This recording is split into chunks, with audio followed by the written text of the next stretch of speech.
Hey guys. You are watching your anime world. How are you all?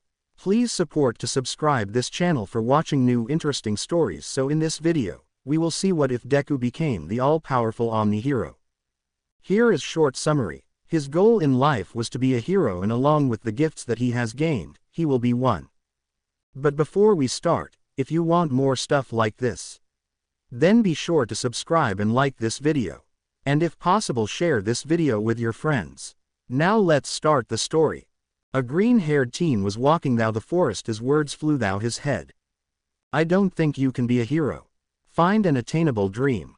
Then after he tried to save someone, you acted like a hero. This is Izuku Midoriya. As he walked through the forest, he never knew that something was about to change his world. Sol system, space between Jupiter and Saturn. In the dark vacuum of space, two spaceships are locked in a firefight. One is a large brown ship, dominating the fight against a smaller teal ship. Aboard the larger ship, a shadowy figure at a screen. Now after all these years, they growled out. Lord Vilgax, we have a lock on, a robotic voice. An evil smile formed on Vilgax's face as he said the words, take out their engines. And so the massive ship shot out the other's engines as it sent a blast that took out the command deck of the giant ship. While aboard the smaller ship, something is running to a small part of the ship were carrying an orb in their hands. Have to send it to him, the voice said as they sounded like a woman. She loaded the pod into something that fired it off. As the pod was fired off, it entered the Earth's atmosphere and headed for an extensive islands collection. Japan. Endorka Forest. Izuku was now with a dangerously skinny blonde man that had rabbit ear-like bangs. This was Toshinori Yagi, or All Might, as he was known worldwide. Young Midoriya, are you ready to? The blonde man was saying until Izuku interrupted him. All Might, are you sure that you want me to succeed you? Izuku asked the man. The blonde looked at him. I thought we'd been other this, he asked the green-haired teen. We have, the teen replied as he looked at the man that he saw as his hero, but something that keeps going over in my head what you said to me, he continued. But, Toshinori tried to speak. And I get one for all can be passed on, but I think that you can find someone better, Izuku said as he looked at the man in front of him. Before Toshinori could say something, they both saw something falling from the sky. It was a flaming ball of fire that was heading their way. What? Izuku started. The blonde finished. As the great ball of fire landed, it made a colossal bang as it crashed into the ground. Both Izuku and Toshinori ran to where the flaming orb was, and once they reached it, they found it. It was a sphere that looked like a roly-poly bug. Instead, it was made from metal sitting in a massive crater. What is it? Izuku asked as he stepped forward only to slide into the ditch. Young Midoriya, Toshinori yelled as Izuku righted himself. I'm okay, the boy said as he walked up to the metal ball. Toshinori joined the green-haired teen in the pit the flaming orb had made as the teen reached it. As Izuku got to the orb, it opened. It showed a weird-looking bulky wristwatch primarily black and gray. The dial on its face was black along with a green hourglass shape. It can't be, Izuku thought as he looked at the wristwatch. What is it? Young Midoriya, Toshinori asked the boy. A watch, Izuku said as he was reaching out for it. As his arm came into reach, the watch jumped from its pod onto the wrist of Izuku. What the? All Might say you saw that right, Izuku asked the hero who had fallen to the floor. I saw that all right, he said as he helped the boy up. As Izuku was standing once more, he tried to pry the watch off his wrist, but it would not budge. It won't come off, Izuku said with panic seeping into his voice. As the hero to try as well, it pressed a button as the dial popped up, as it let out a soft green light as it showed a silhouette of a man with a flaming head. If this is what I think it is, then, Izuku looked at the thing on his wrist, and then without any hesitation, he pressed it down. Wait, All Might called out. But his call out was for naught as a green flash covered Izuku. Red rocks started to grow over his skin as the watch was beeped into his arm, as his whole body was covered in stones. Yellow and orange flames burst out, finishing the transformation. Original Heat Blast. Once the green flash had died down, it showed Izuku in his new body, and he was freaking out that he was now on fire. The blonde man just looked at Izuku as he was now a human bonfire. What did he turn into? He thought as he looked at the boy in front of him. Seeing that a fire was starting, young Midoriya, he called out to the teen. The teen turned. Inferno turned to the hero. You will need to calm down. Okay, Toshinori said to him. What do you mean? Izuku asked him. The more you panic, the more fires start, the symbol of peace, informed the boy. He took this to heart as he stood still as the flame around them while not going out was not spreading. As Izuku was calming himself down, he felt something in his mind tell him something, so with a deep breath and closed his eyes, the flames around the two of them started to get beeped into the teen. What is he doing? All Might thinks as the last of the flames is absorbed into Izuku. I'm glad that worked, Izuku joked when he opened his eyes. Let's head somewhere where you can't burn something, Toshinori said as he gestured for the teen to follow him. As the two walked in silence, All Might spoke up. Do you know what you are? He asked the teen. I think I do, Izuku said as they walked until they reached a beach, but if I'm right, then something bad is going to happen, he continued. What do you mean? Toshinori asked him. Before Izuku answered him, words from his grandfather came to him. Izuku, when you tell someone about this, make sure that they can keep a secret, were the words that flew through his head. Izuku looked at the man next to him. Do you believe that there is life out there? He asked him as he indicated to the sky. Toshinori looked confused as first before looked at the sky. I would like there to be so yay. The hero looked at the boy, thinking over what he had just said, and replied, I think so. Okay, Izuku said as he looked over his mentor. I am a cadet of a secret organization on Earth and beyond along with my mother and her side of the family, Izuku told him. And what is that called? Toshinori asked the boy. We are known as the Plumbers, Izuku said as Toshinori snorted at the name. We are an intergalactic law enforcement, Izuku finished. The words, law enforcement, got him thinking. Then why do you want to be a hero? He asked the boy. The truth was when I was younger I would do anything to be a hero, Izuku said as his flaming body was turning the sand as his feet to glass, but then my grandfather Max Tennyson told me what he does and well I realized something, he told his hero. As a hero, you could keep an eye out for any criminal activity, and while you at it, if any aliens come to Earth, Toshinori started. I could charge and sentence them if they mean to harm the Earth, Izuku finished. So you need a cover, the symbol of peace said, and being a hero would cover that, he continued. You got it in one, Izuku told him, and as of what I am, this species is called a Pyronite from the star of Pyros, he continued. Star as in sun, the hero asked him.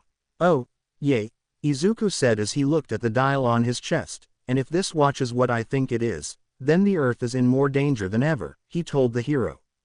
Why is that, young Midoriya? Toshinori asked him. There is only one thing in the entirety of the universe that can turn one species into another, the human turned Pyronite said to him. And that is, All Might asked him.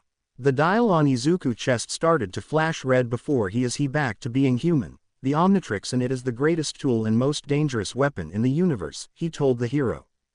They both looked out at sea to see that sky had begun to dim and the night was setting in. As they both looked out, Toshinori turned to his hero form as his skinny body seemed to bulk out. Young Midoriya, tomorrow we will train you in using that watch, All Might told him. Where are we going to do that? The teen asked him. To Koba Municipal Beach Park, he informed the boy before running off. Izuku stayed and looked out at sea for a few more seconds before he began to make his way home. Bottom of the Sea of Japan. Gax, a robotic voice called out. Lord Vilgax, the same voice called out. Red eyes opened to that he was in a tube of orange liquid. What ha happened? Vilgax asked the voice. The Chimeran hammer took a dangerous amount of damage, the robotic voice said. We managed to pull us into a safe crash landing. The Omnitrix, Vilgax asked the voice. We gained a signal where whoever had used it turned into a Pyronite, the voice said, but we lost the signal once they were turned back to human. I see, Vilgax wheezed as and the damage to me, he asked. I and the other drones tried everything, but you will need time to heal, the now identified drone said. Vilgax looked around as small spider-like robots went over his body, healing him. When we get another signal, send out a drone straight away, Vilgax said to the drone in front of him. Next day, Musutfu, Takoba Municipal Beach Park. Izuku walked to a beach covered in rubbish and a woman with green hair. This was his mother, Inko Midoriya. Yesterday once Izuku got home. Izuku walked into his home, where he called out, "Mom, you here?" "Yay, just making food," his mother's voice called back to him. Izuku walked to the kitchen of their apartment. As he sat down, he said, "Mom, I think I need to call Grandpa Max." Inko stopped what she was doing as she turned to her son only to see that he had a wristwatch that did not look human-made. "Izuku, is that?" Inko asked her son. "I think it is," he said to her. Inko and Izuku both were stewing in silence as Inko walked over to their phone and pressed a button on the side of the phone. When someone answered, she said, "Hey Patelade. Is my father there?" Quote. "Yes, I need to tell him something important." Quote. Quote. Quote. Quote. Quote. Quote. "Hey, Dad." Quote. "No, me and Izuku are doing fine." Quote. "No, Izuku found it." Quote. "No, it." Quote. "Yay, it's on his wrist right now." Quote. "I don't know, one sec." Inko turned away from the phone and turned to her son. "Is anyone teaching you how to use the Omnitrix?" "All Might is going to help me," he told his mother, who turned back to the phone. "Well, he is getting trained by All Might." Quote. "I will join him next time to explain better." Quote. "Love you too." Inko soon put the phone down as she turned to her son, who nodded his head and headed off to bed. Back to the present, both mother and son reached the beach to find the skinny form of the symbol of peace. "All Might, why did you call out here?" Izuku asked him. "Well, I want to see if you can clear this beach of all of its trash," Toshinori said. "But first, who are you?" he asked Inko. "She's my mother," Izuku told him. "And how is going to do that?" Inko asked the hero. "He will go through each of his transformations," Toshinori said. Izuku nodded as he activated the Omnitrix as the silhouette of the Pyronite, and he changed the silhouette by turning the dial. The one showed a quadruped that was hunched over. Izuku pressed the dial back down as a flash of light showed his transformation. The Omnitrix burrowed itself into Izuku's arm as it formed a jungle green collar was created around his neck. Orange fur forms over him as his eyes are fused closed as the fur covers them. His body starts to take a dog-like form as gills form either side of his throat. His lips turn black as his bottom row of teeth stick out. Spines grow out off of his back as his arms become larger and his nails become claws. Then, with a roar, the transformation was finished. Omniverse Wildmutt. Inko and Toshinori looked at the orange dog ape-like alien walk around. "What is he?" Toshinori asked her. "A Vulpimancer, and they are the best tracks in the universe," Inko said as she watched her son walk around. "I see," Toshinori said as he looked over to Izuku, who was digging something up. As they walked closer, they found him pulling out a briefcase. "Izuku, let me look at that," Inko asked her son. The Vulpimancer let the briefcase fall out of his mouth at his mother's feet, which surprised the hero. "How could he tell that you're there?" he asked her. Izuku pointed to the gills on the side of his neck. "He sees veer sound and smell from all around him," she told the hero as she looked at the briefcase. "I see," Toshinori said as he looked at the team. "Young Midoriya, while you are in this form, go along the beach and dig up anything that would be buried here," he told him. Izuku nodded his head as he started making his way around the beach. Inko, who was dealing with the briefcase, managed to open it, found it full of blueprints. "Who would throw these out?" she asked as she looked at them. "Bottom of the Sea of Japan." The Chimeran hammer opened one of its ports and sent out a large pod heading somewhere. While inside, the drones were walking around to try and fix the ship. "Lord Vilgax, we have sent a drone to signal that has been shown," a humanoid drone said as it stood next to the tube that held its master. "I see that. What was the transformation?" Vilgax asked. A Vulcanmancer, sir, the drone replied. Takoba Municipal Beach Park. Izuku, still in his Vulcanmancer form, dug up many things. Some of them were useful, but others not so much. Along with All Might and his mother, they cleared a small part of the beach, but it was clear that they had a long way to go. Izuku continued walking until he snapped his head to the side, where he could see something coming. What is it, young Midoriya? All Might asked as he walked up to the dog-like alien. They all could see two UFOs coming their way. I see. Are they on your side? Toshinori asked Inko. No, these drones are from a criminal, Inko said as she pulled out a futuristic Walther P-38 pistol. Heavy blaster pistol. Izuku and All Might jumped at the UFOs, taking one each, with Izuku jumping onto it before jumping off it to send it into the ground. While All Might smashed right through it, the one that Izuku sent to the ground rose out once more as two parts popped out. The bottom part the longer as arms folded out as two of the arms were cannons that were charging up. Don't think so, Inko said as she shot at the cannon, making it blow up. Izuku jumped onto his head and then ripped it off and destroyed it. The drone came down and crashed as the dial on Izuku's collar before he was human once more. Who is this villain that has sent these robots? All Might asked as he looked at the two. His name is Vilgax, and he is a warlord, Izuku said as he studied the robot. The way that you said his name felt off, All Might said as he looked at the two. That's an understatement, Inko said as she put her blaster away. One winter when I was in middle school, my father fought him, she continued. The wind blew in as the sand started to pick up. How did he win? Toshinori asked her. Grandpa set his ship to blow up with Vilgax still on it, Izuku said as he carefully took it apart. The plumbers saw him in the cold vacuum of space thinking that he died, Izuku continued. And let's not forget that there is a bigger one, Inko said. For a few seconds, no one said anything until Toshinori pulled out his phone. Sir, I am having a soon-to-be student help me take down a villain. Quote. Yes, sir, he is. Quote. From what I know about the man or thing that we are going after, he will need to learn, and this learns fast. Quote. I understand. Quote. Yes, that means that he is. Quote. Thank you, All Might said as he ended the phone call. From this moment on, I have taken you Izuku Midoriya as my apprentice. Who with the what now? Izuku said as he looked at his mother. Said woman was looking shocked before speaking. Is there any way for you to help him get into UA better? Inko asked. I already have my recommending him, he said to the mother. He will still have to go through the exam, but when he does so, it will be less of a high number for him, All Might continue. I see, so I get the easier exam, Izuku asked him.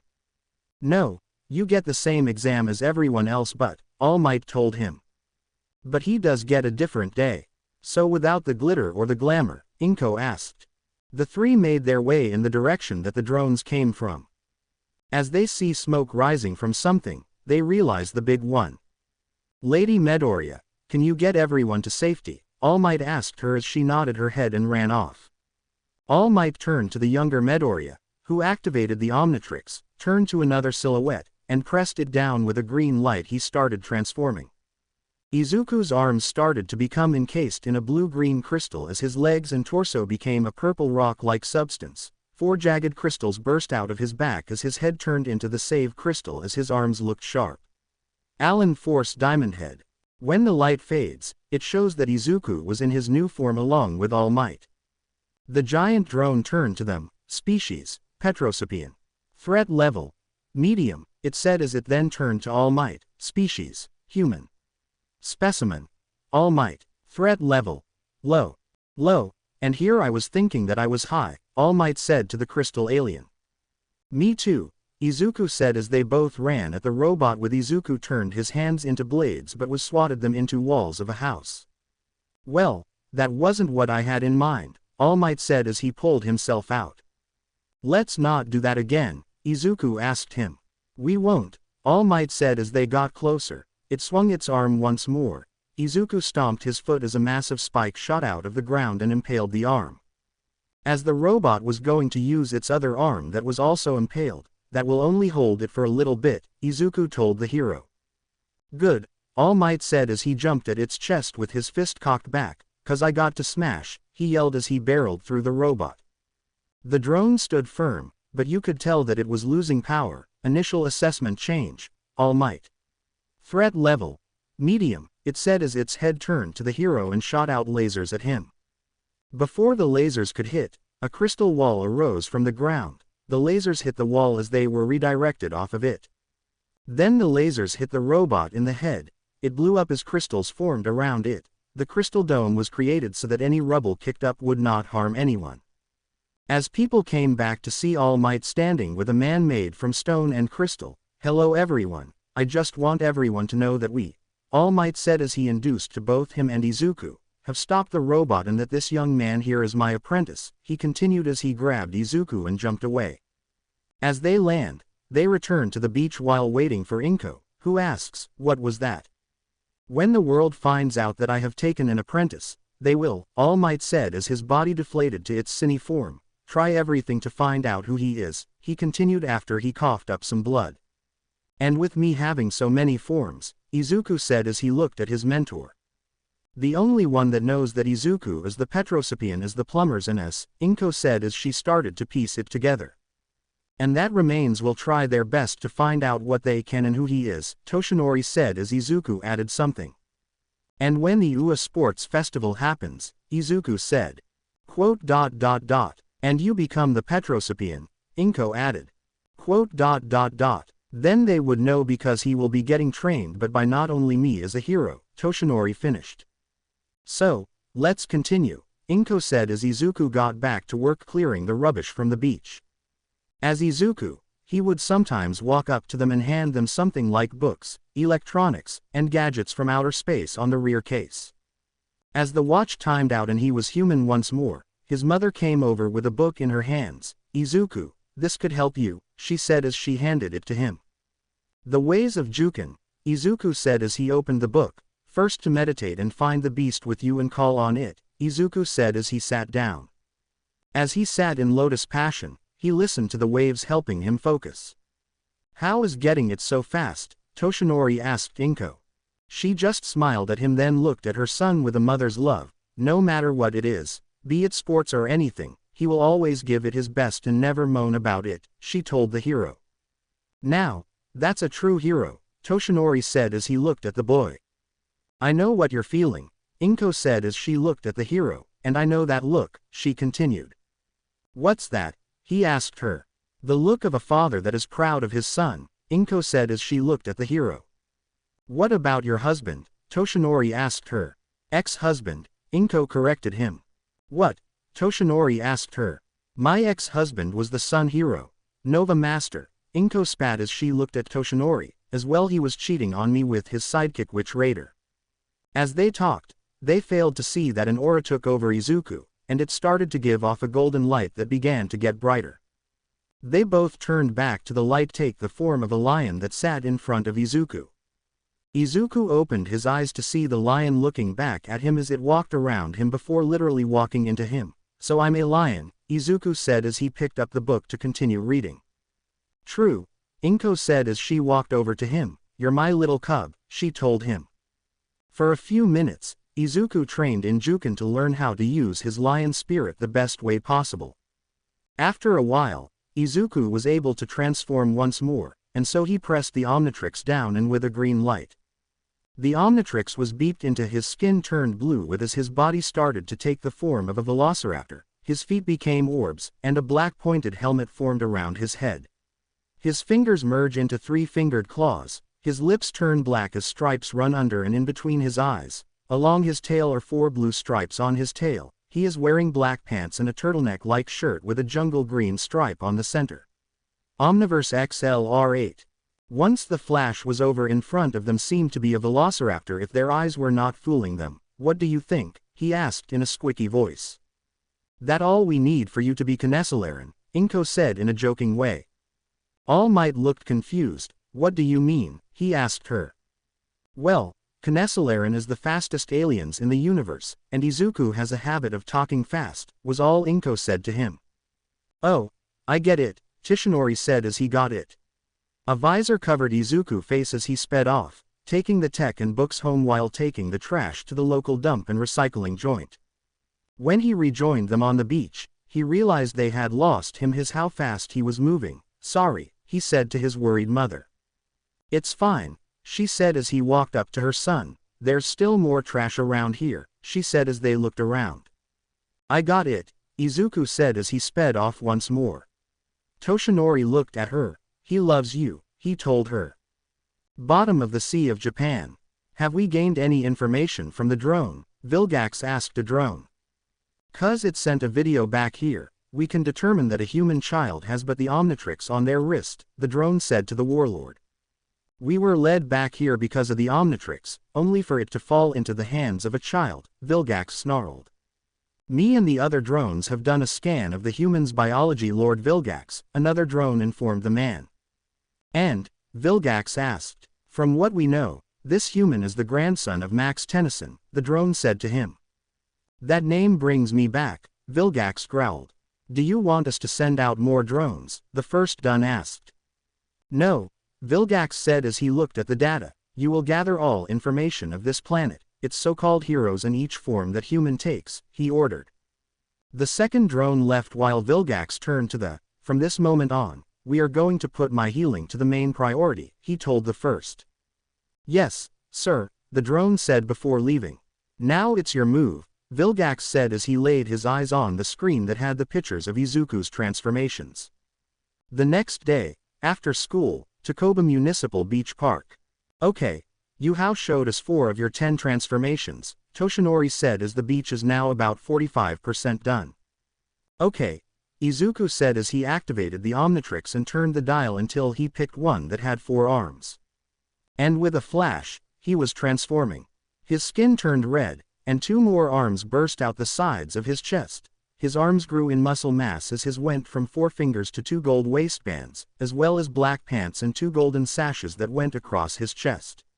His eyes were green, he had a black ponytail, and he wore the Omnitrix symbol on his chest and black markings on his arms and chest.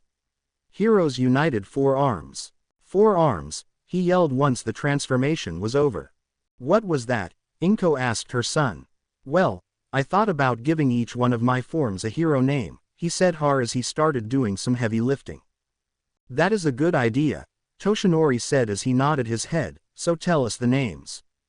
Well, my Pyronite form is called Heatblast, Wildmutt for the Vulcanmancer, Izuku or as he said 4 arms said, my Petrosapian is called Diamondhead, and my Kinesilaran is XLR8, he continued as he moved a massive rock.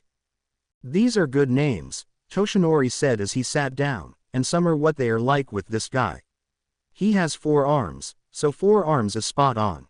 Also if my eyes are right, he has the same amount of muscle mass as you when you were in hero form, Inko said. As Izuku started moving out of hearing range, Toshinori asked her a question. I'm thinking about giving him my power, he said, getting her attention. Do you think that he will accept it? He asked her. Right now, he will not, Inko said as she watched her son move heavy objects, be it later then, yes. But make sure that you don't get blinded by what he can become, she asked him. What do you mean? Toshinori asked her. The lights of the camera, the way you speak, she told him as she turned to him, they are like an actor. I see you want him to be his own man, right? He asked her. Yes, but from now on, he will need to be strong, she said as she looked at the 4 arms form of her son. What do you mean? Toshinori asked her. When the Omnitrix attached itself to his wrist, he will need to be a symbol to the universe, Inko said sadly. That's why what's to happen with Vilgax, she said until Toshinori stopped her. From what little you have told me about this villain, he's waited for this moment, he said to her. What do you mean? She asked him. He has waited for the time, till he could get the watch, he told her as she nodded her head, so that means that he has been patient and biding his time, he added. So he may not strike today or tomorrow, she starts. So tonight we train him, Toshinori said as he turned to look Izuku clear more of the beach, and then tonight we will plan on how to take him down, he added to her. They both let the silence come over them as Izuku came back over to them. Mom, I found this, he said to her as he placed a 6x6 cube in her hands as he looked confused. Inko looked it over and gasped. This is Titanite, she said to him. All four of Izuku's eyes shot wide. Really? He asked. I promise, she said as he looked at the cube in her hand. What is Titanite? Toshinori asked her. Titanite is the rarest and most indestructible material in the universe, Four Arms told him. Beat me, Toshinori said under his breath. What would you be able to buy with that? He said. Taking the weight and size of this cube, Inko said, doing the math in her head. Well, to start, we could buy the whole Sol system, Four Arms said. Like this solar system, Inko said as she saw the look on the hero's face, and a small pit of that could buy any car, she added. An entire solar system, Toshinori said as he looked shocked but looked even more, when Inko gave the cube back to her son. You have it, she said as he looked at the cube. I get paid that much for working at the plumbers each year, she added. Now that's not fair, Toshinori said as he only earned 5 million yen each year. After a while, Izuku was back as a human as he was going through his kata for his Shishiken and started to add other fighting styles to it, like he began to add boxing to his fighting style. Izuku looked at a large metal construct in front of him, and he heard a roar, not any roar. The roar of a beast, the king of all beasts, the roar of a lion, his lion. He clenched his fist as his arm glowed gold. He pulled his arm back as words formed. Gekiju Shishiken Geki Shinjuken. He roared as from his fist a lion head made out of the golden energy flew out and hit the construct. Both Toshinori and Inko looked amazed at what he had just done. My little cub is no more, Inko said. Indeed, that roar is an anthem of victory, Toshinori said as they looked at the massive hole in the construct. In all my life, I have never seen something like that before, another voice said, shocking both Toshinori and Inko. They both turned to see a mouse-dog-bear chimera standing looking at the two of them. Sir, what are you doing here? Toshinori said as he spoke to Chimera. I just wanted to have a snack peek at your apprentice, he said as he looked at the boy. He is impressive, he continued. Thank you, but next time, could you not give me a heart attack? Inko said as she calmed her heart rate. As the three of them watched Izuku go through more of his Shishiken, hitting a large piece of driftwood with his golden arms, it started to crack. From what I can see, he will bring a bright future, the animal hybrid said. Sorry, who are you? Inko asked him finally. I'm Nezu, the principal of Ua High School, the now introduced Nezu said. He is also one of the few that knew about my health and one for all, Toshinori informed her. I see, so you on the watch for the next symbol of peace? Inko asked Nezu. No, Nezu informed her as he shook his head. I'm here to watch a student go from a normal person, Naru started, to a hero. As the Omnitrix was now fully charged, Izuku changed another one of his forms. His brain becomes bulbous as his skin turns gray, his iris goes from a circle to a bar like a toad, his clothes change to a jungle green jumpsuit, a thin vertical black stripe down the front. With a black strike on his head, he starts to shrink. Original gray matter. With a squeak of gray matter, he was now in a new form. The three walked over to him and looked down to see that he stood a tall 4 inches, a Galvan, Inko said as she looked at him. So I now don't only have the brawn of the universe, but I also have the brains, gray matter said as he jumped up to his mother's shoulder. How is a little guy supposed to be strong? Toshinori asked them. Before Inko and Izuku could speak up, the animal said, Now Toshinori, what is the matter with being small or smart? He asked the hero. I have dug a hole, haven't I? He asked the mother and son, who nodded their heads. So tell me, Nezu asked him as he drank a cup of tea that no one knew from where he got it. Where did you get that tea from? Inko asked as she looked at the cup in shock.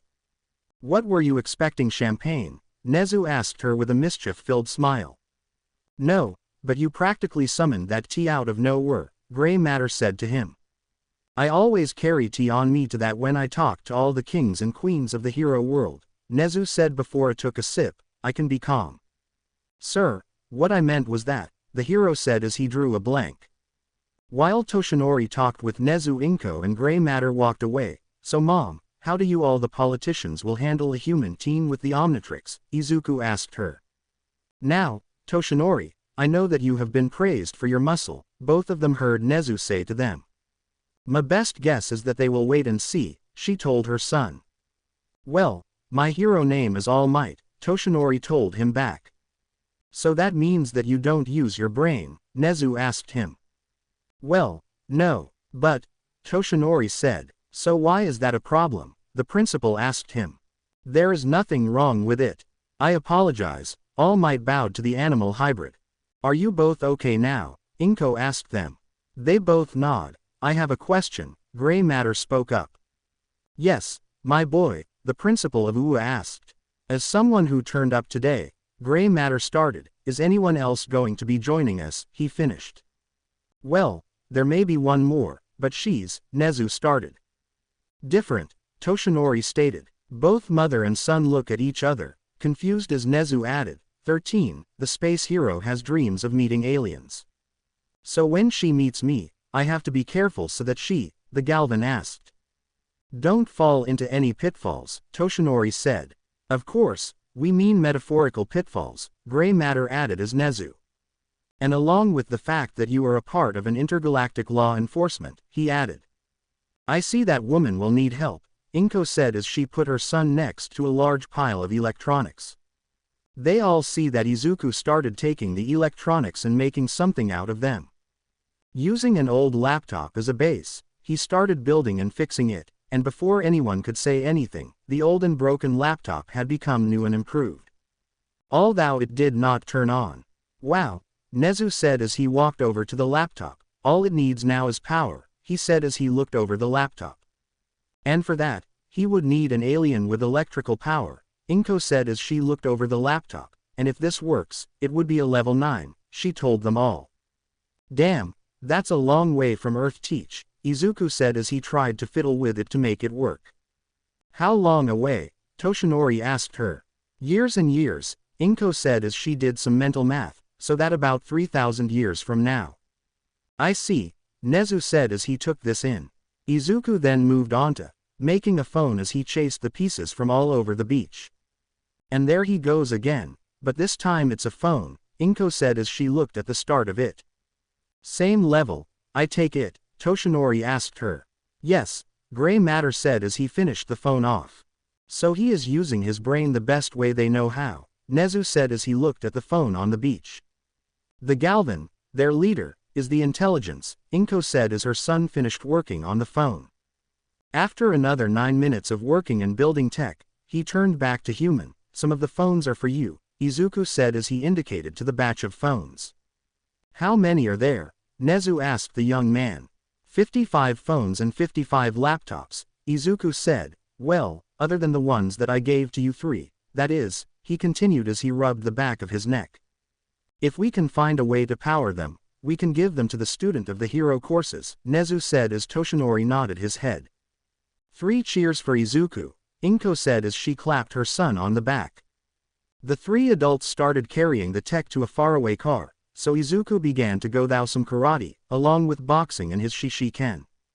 Even though it has only been a day, he has picked up these fighting styles, but his movements started to get more fluid. Toshinori, while carrying some laptops, was thinking, this is starting to get crazy now. He placed the laptops into the car. Pyrokinesis, enhanced strength, super speed, super intellect, enhanced senses and then crystallokinesis, he thought as he collected some more laptops and some phones. What else does that watch of his do? He asked himself. Izuku's arms become coated in the golden aura once more as he clenches both of his fists. Gekiju Shishi Ken Geki Dagun Apikato, Izuku yelled as his arm shot up. Around his fist, a golden lion paw took shape as he hit a car roof, and it made a good dent.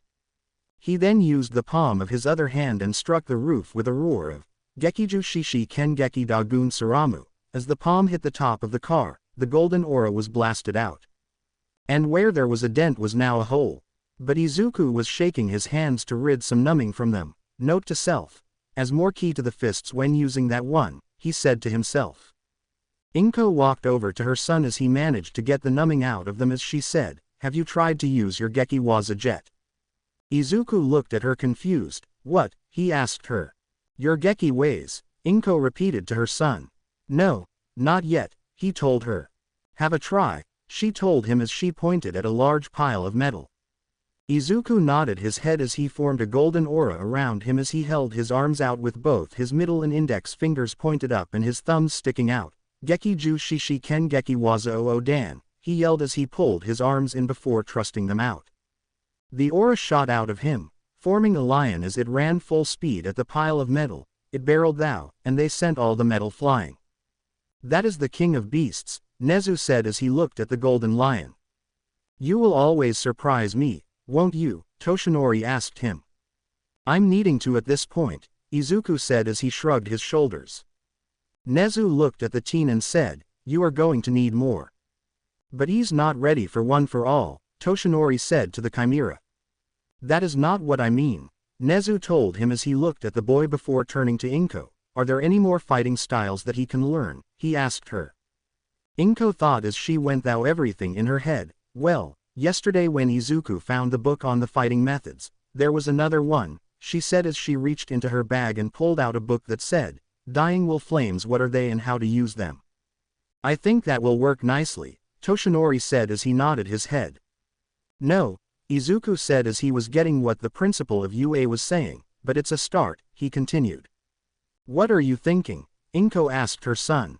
Games, films, TV and other things that have fighting in them, Izuku said as he looked around them. By going through every one of them, I can make something my own, Izuku said to them. You would have 1,001 fighting styles, Inko said as she realized it. And when you stop, Toshinori added on. You confuse some of them, Nezu continued from the train of thought that was flowing through the four of them. I will have about 1,000,000 and some fighting styles, Izuku finished for them with a smile on his face. I see, Inko said as Izuku opened the book on Dying Will Flames.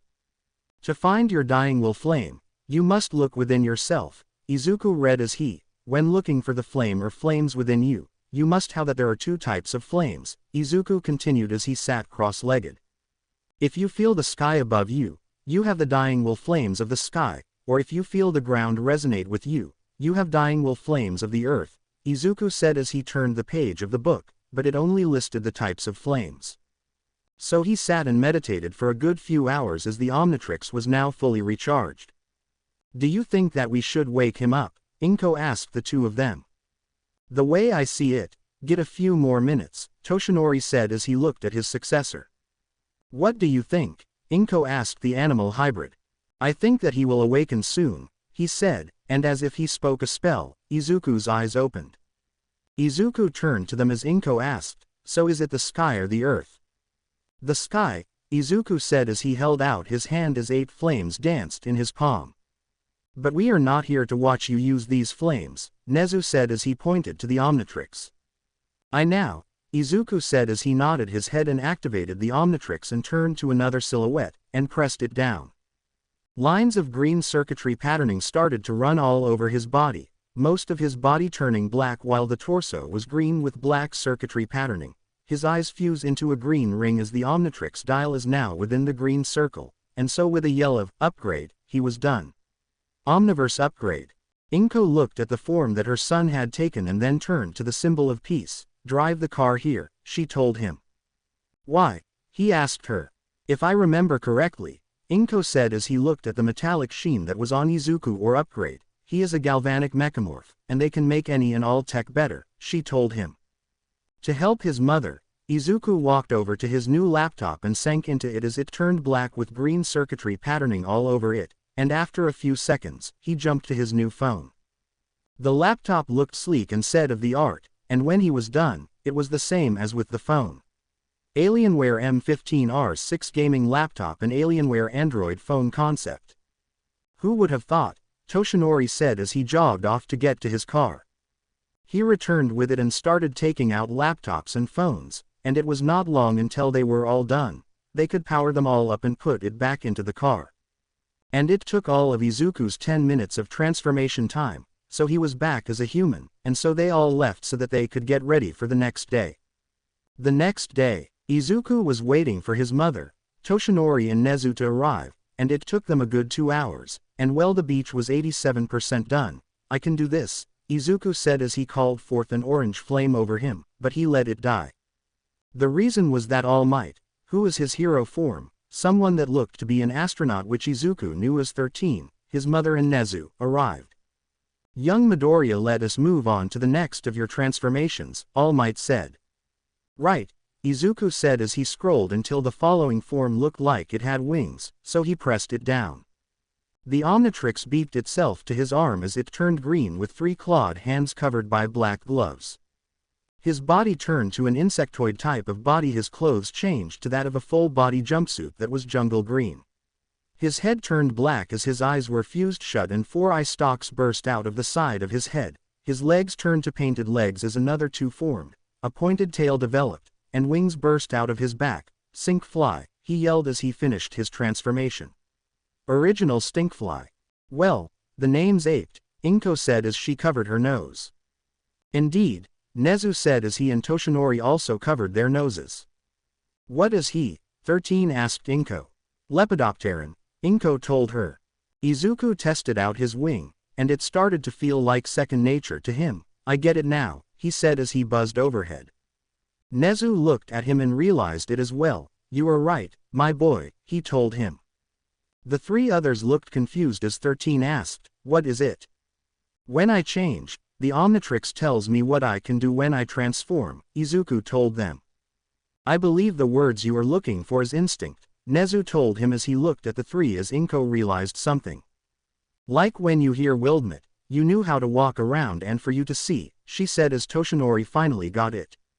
It seems that the Omnitrix is more powerful than we thought, he said as he looked at the space hero.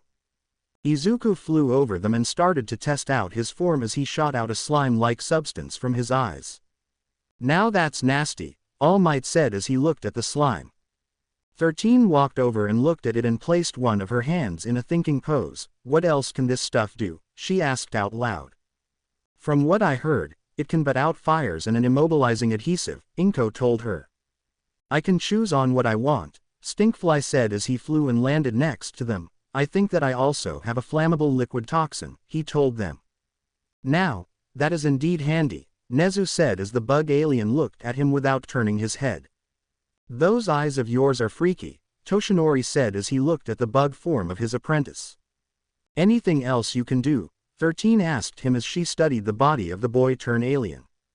Well, he said as he walked over to a car, turned around and brought his tail down on it, and it cut out the car. I have a very sharp tail and some methane gas, he told her. I will not ask you to show us that because we do not have gas masks, Nezu told him. He nodded his head as he flew around as he gathered all the trash and rubbish into a neat pile ready for them to take the dubs, and it looked like the 87% was now only looked to be about 98% done by the time he was human once more. Can you not transform back and form with blinded someone? 13 asked him. Sorry, Izuku said as he walked over to his bag. What is that, my boy? All Might asked. He showed them a box of 7 skull rings and a ring that a lion's head hit. When I was reading the book Undying Will Flame, I need rings to concentrate the flames into, so I bought these, Izulu said as he sewed the rings. The first ring that he put on his finger was lion-headed, and he put it on his right middle finger. He took a deep breath and Foomph! An orange flame burst into life on the lion's head. The ring that he placed on his left index finger burst with a crimson flame. The next ring on his right ring finger cerulean blue flame dancing over the ring. His middle finger on his left hand was where the next ring was with a yellow flame on top of it. His left pinky had a ring with an indigo flame alight over it. On his right thumb was another ring but with a purple flame forming over it. His left thumb sat a ring with a pure white flame atop it. And the last ring sat on his right thumb and had a green flame. All the adults looked at the flames above the rings. But they looked both impressed and confused by the looks on their faces. What does this mean? Nezu asked him. Each flame represents a part of the 8 attributes of the sky, Izuku said to them with a million-watt smile on his face, and it is almost unheard of for someone to all 8 flames, he told them. Now all of them was incredibly impressed by this, so that means you 1 in a million then, Inko asked her son. Number 1 in a billion, he corrected her. Let us train you in using your flames them, All Might said as he pulled out the book and picked a page, and with a sizable enough space like this, let's train you in using the cloud flames, he said as he reads from the book. Nezu looks at the book over All Might's shoulder. Cloud flames have the ability of propagation that means that you can increase and multiply, he told the boy. Izuku nodded his head as all, but the purple flame went out. The purple flames just on his ring as he tried to manipulate them as he did earlier with the sky flames. He concentrates as his left arm gains building muscles. This looks strong, Inko said as Izuku walked over to a bit of metal, reared his fist back and punched the metal with all his might. That is strong, Inko corrected as they all looked at the significant dent into metal. As Izuku pulled his arm back, he willed his arm back to normal as it shrunk back down to the standard form. And so, for 10 minutes, Izuku trained with the cloud flames making the flames, making his body bigger and stronger until the Omnitrix lights back up green to show for its next transformation. The Omnitrix beeped itself into his arms as scales grew, his hands changed to 4-fingered webbed hands with sharp claws, his legs also scaly with 2-toed webbed feet. From his waist a loincloth formed with triangular lines, his jaw burst out and became bulbous with pointed teeth that looked like an angler fish. Now on his arms, legs and back fins grew out, a stork burst out of his forehead with a small bulb on end. As the transformation was over, he yelled, "Ripjaws." Izuku looked down at himself after he transformed and then made a run for the water. "Where is he going?" the space hero asked Inko. "He a Pischis Volan right now, so at his age, he will only last about 3 to 4 minutes out of the water," Inko told her. "I see," 13 said as they watched to the water's edge and could see Izulu's head sticking out. "What's the water like?" Toshinori joked. "Refreshing," he told the symbol of the peace. "Is there anything down there?" Nezu asked the boy. "1 second," he told them as he dived down, and they could see his feet turn to tip a fish-like tail. And so they all waited for him to resurface. After another few minutes, they could see his coming back with something in his hands. "Here," he said as he handed it to his mother as he walked out of the water. It was a high-tech briefcase, and as she opened it, she and her son gasped. "Mom, is that?" he asked as his voice was shaking.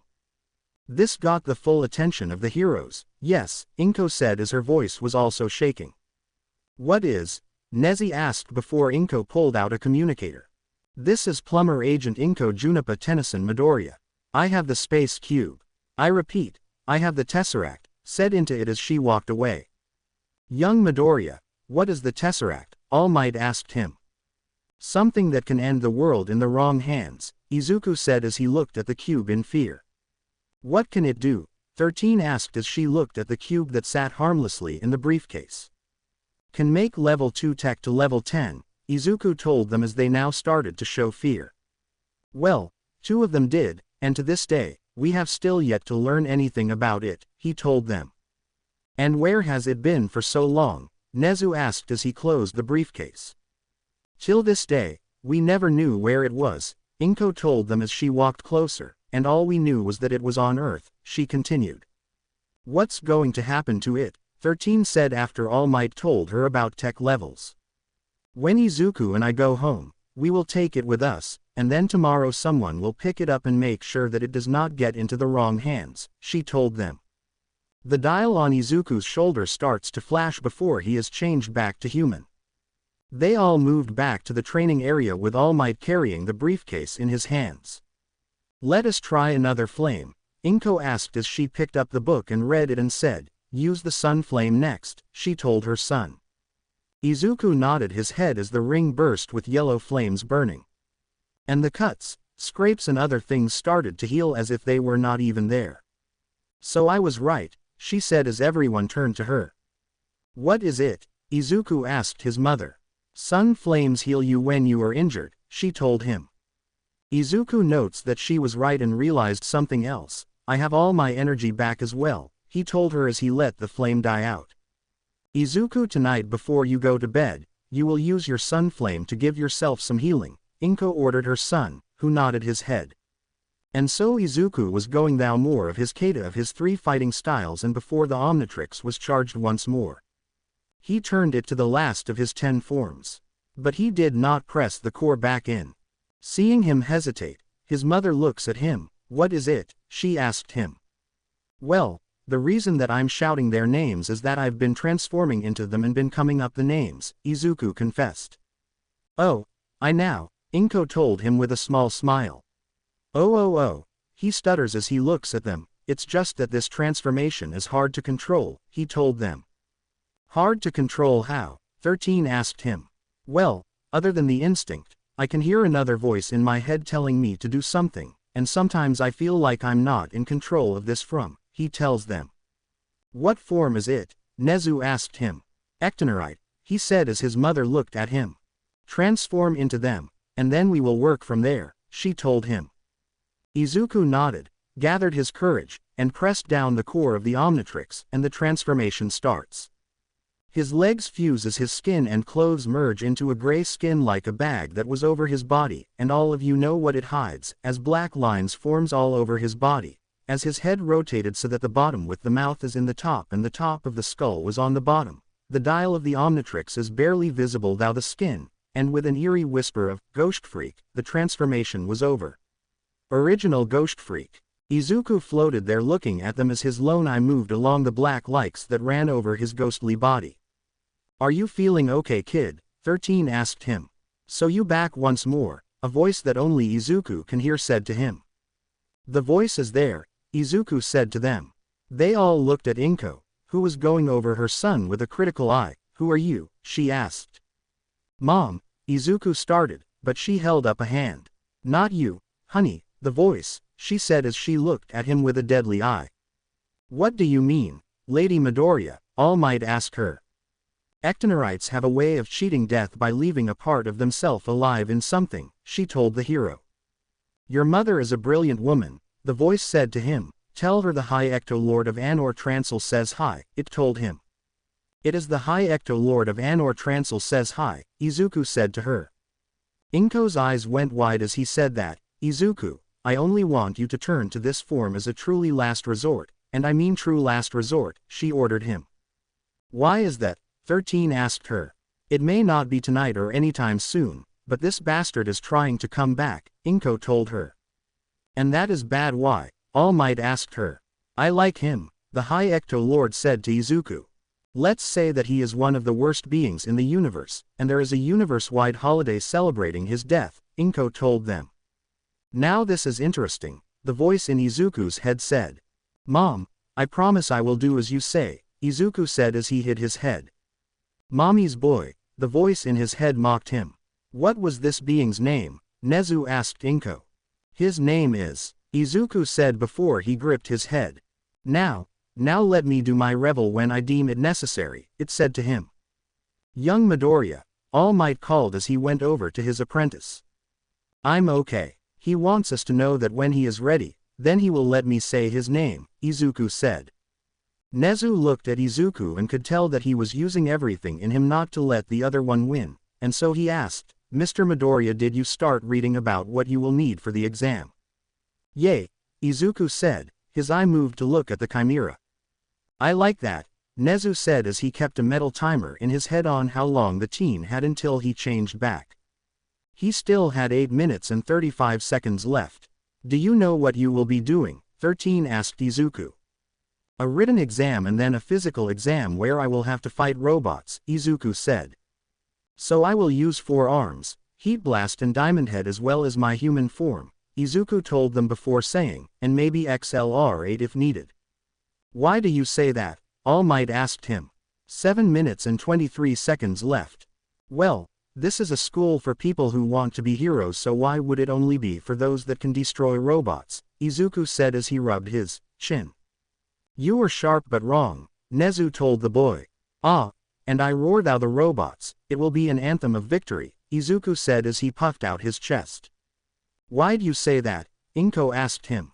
Izuku was quiet and then whispered, my lion spirit is making me more confident and like the king of all beasts, Izuku started. So in that exam, you would make sure that you show everyone that you are indeed a king of all beasts, Nezu said with a smile. 5 minutes and 3 seconds left. My heart is telling me that from day one, you will be the best student of UA, All Might said with a massive smile on his face. Now I know that you will get into UA, but I must tell you that things are going to change this year, Nezu told him. What is it, sir? Izuku asked him. We are moving each student into dorms that they shall share with their class, Nezu told him. So that it can bring the class together, Inko guessed it. Yes, with the boys on the right side of the building and the girls on the left side, Nezu told them. Will it be shared rooms or single rooms? Izuku asked him. 3 minutes and 47 seconds left. Single rooms, Nezu informed him. Izuku looked around and then did something that he'd never thought he would do. Hey, do you think that I should do the proper entrance exam or the recommendation entrance exam? He asked the voice in his head. Why'd you ask me and not your mommy? The voice in his head asked him. From what I can see, you won't sugarcoat it, he said back. The voice gave out a creepy laugh. Now then, if it were me, I would go for the normal on, not the recommended one, so that you can show who you are, it said to him. Thank you, Izuku said back to it.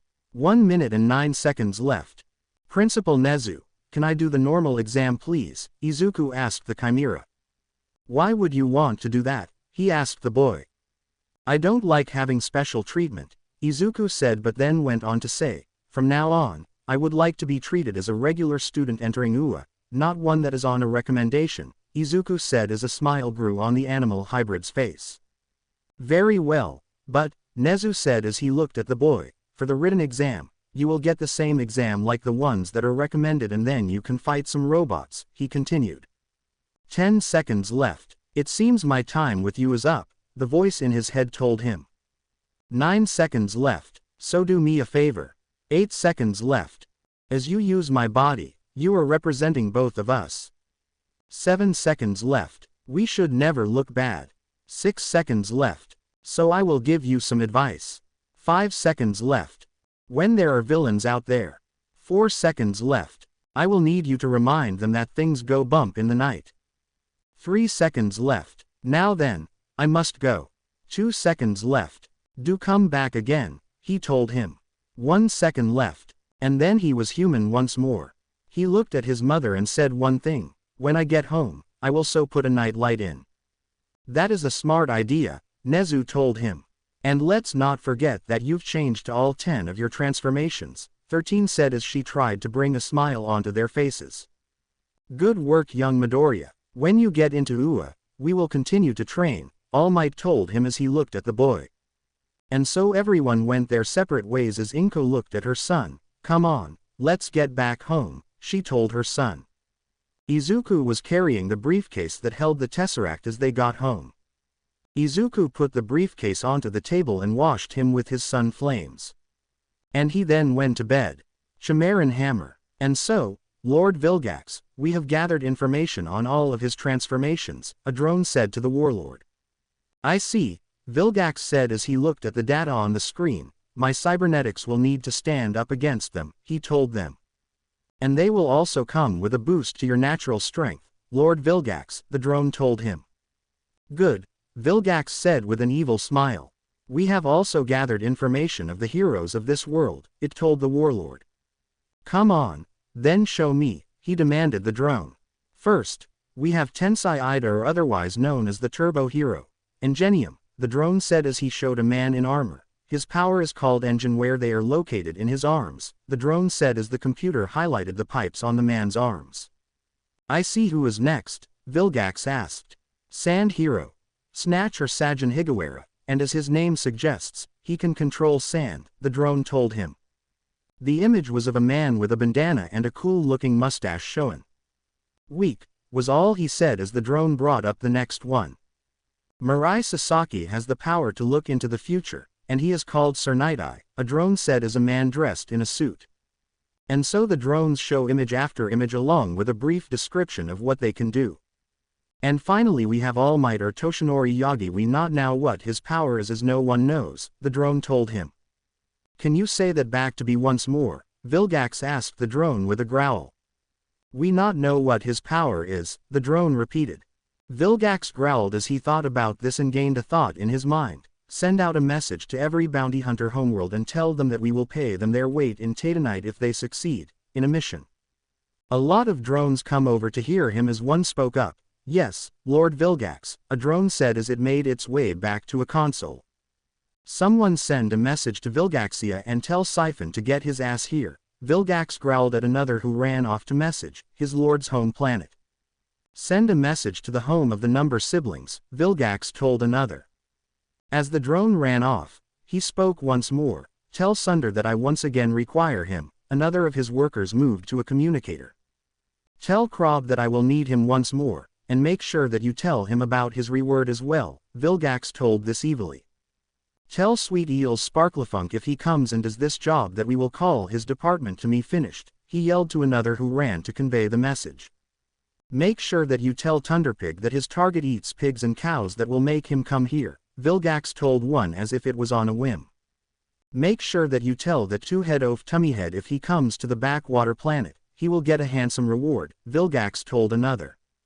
Someone tell that chicken-brained Liam to come back to his mother's home planet to aid me, he said as a drone left. Make sure to tell the small Acrosian to get her, and we will forgive her for the Toad's involvement for the ion cannon, Vilgax told a drone who ran off. Tell that worm bubble Plexisteel helmet to come here this instant, Vilgax told a political drone does run off at its top speed. Tell Shard will have need of him once more, Vilgax said as another ran off. Tell to come Inspector 13 and say that I would like to buy his assistance and a Tekadon factory, Vilgax said with an evil smile. Send out a message to my blue-skinned friend Kohler and say I have a job for him back here on Max Tennyson's home planet, Vilgax said with an evil laugh. Tell Major Glorf that his fleet will be needed here, and I will forget his intrusion on my home, Vilgax said as he gave out the order. Tell that big red idiot Mo Snickrep I have a job for him here, Vilgax told another drone. Tell Raph to send his fleet as well, shall we, so that he can send his forces to fight Inko Tennyson once more but on her home, Vilgax said with a dark smile on his face. Oh, while you at it, send the message to Sangfroid as well, he told the drone. Tell Slezik he will be of use again, he told another. Tell that plant Snapdragon we will need him and make sure you send it with the sending from Vilgax, he told a drone. Now, someone call that useless slime sloop to get on this useless planet, Vilgax yelled out as a drone in the back ran off to make that call. Tell Serpent the snake that walks like a man to set his fangs here now, he ordered. Have Subdora come here so that we can use her stealth once more, he told another drone. And tell Octagon and Rhomboid we will need their exploding selves to come here along with their backwards brains here along with their small home, Vilgax growled to a drone that ran off. Tell that Vaxasaurian Sumungasaur her next trophy will be on this planet, and I will pay double if she can kill Max Tennyson, Vilgax told them. Inform Trombipooler that he will get peanuts if he will come to aid me in my jail, Vilgax told a drone. Victor, Yenildushi and Mummy that their master resides on Earth, Vilgax said as he gave out a bark of evil joy. Inform Vulcanus that this planet has a Tatanite supply, and he can get it if he gets back my Omnitrix for me, and I will make Earth his new home, Vilgax told a drone. Ask that faulty Mechamorph if he wants a go at the wielder of his father's greatest invention, Vilgax called out. And so Vilgax's shit had sent out a message to every bounty hunter's home there in Fort Hem to work for him once again. As Vilgax gave out his orders for bounty hunters and the like to come to Earth and retrieve the Omnitrix for him. He then thought up an idea and gave out a maniacal laugh. Who is the strongest of the villains on this planet? He asked a drone. We are uncertain, a drone said as it walked over to a computer and started typing. It will only be a small while now, Lord Vilgax, it told him.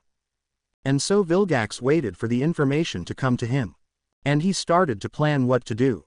He would back up his old friend on Earth. That is if he is still alive, Vilgax thought. Sir, the strongest villain on Earth, is all for one, a drone said. Good, send a message to him home and tell him we must meet up once more so that we will take out some heroes once more, Vilgax said as he looked ready to come and fight with his friend once more. Before he could give out more orders, the computer lit up with the words, audio only. Vilgax, my old friend, what brings you back to my home planet? The voice asked him. The thing that I desire most is now her of your home planet, Vilgax said back to him. Rayleigh now again with the Omnitrix, the voice said as if it was bored. Allow me to show you, Vilgax said as a drone pressed some buttons, and he heard an, "Oh, and it is in the hands of your nemesis apprentice," Vilgax told him. "So All Might is training this boy?" the voice asked. "Yes, all for one he is, and we will do what we did to his predecessor," Vilgax said as he gave out a dark laugh. "Oh, and will she come?" All for One asked him. "I'm having someone bringing her back to her home," he said as he laughed out evilly. "And people asked why we are friends." All for One gave a slight chuckle. "So how long do we have?" he asked. "It will take her 3 months to come back home to Earth," Vilgax informed him. "I also have a spy ready to join UA," the voice on the screen told Vilgax. "Really?" Vilgax said as he looked unimpressed. "Yes, and if I'm not mistaken, All Might and you Omnitrix user is going to be in that school," All for One said as this now looked good for Vilgax. "So we will strike at their home and school?" Vilgax asked him.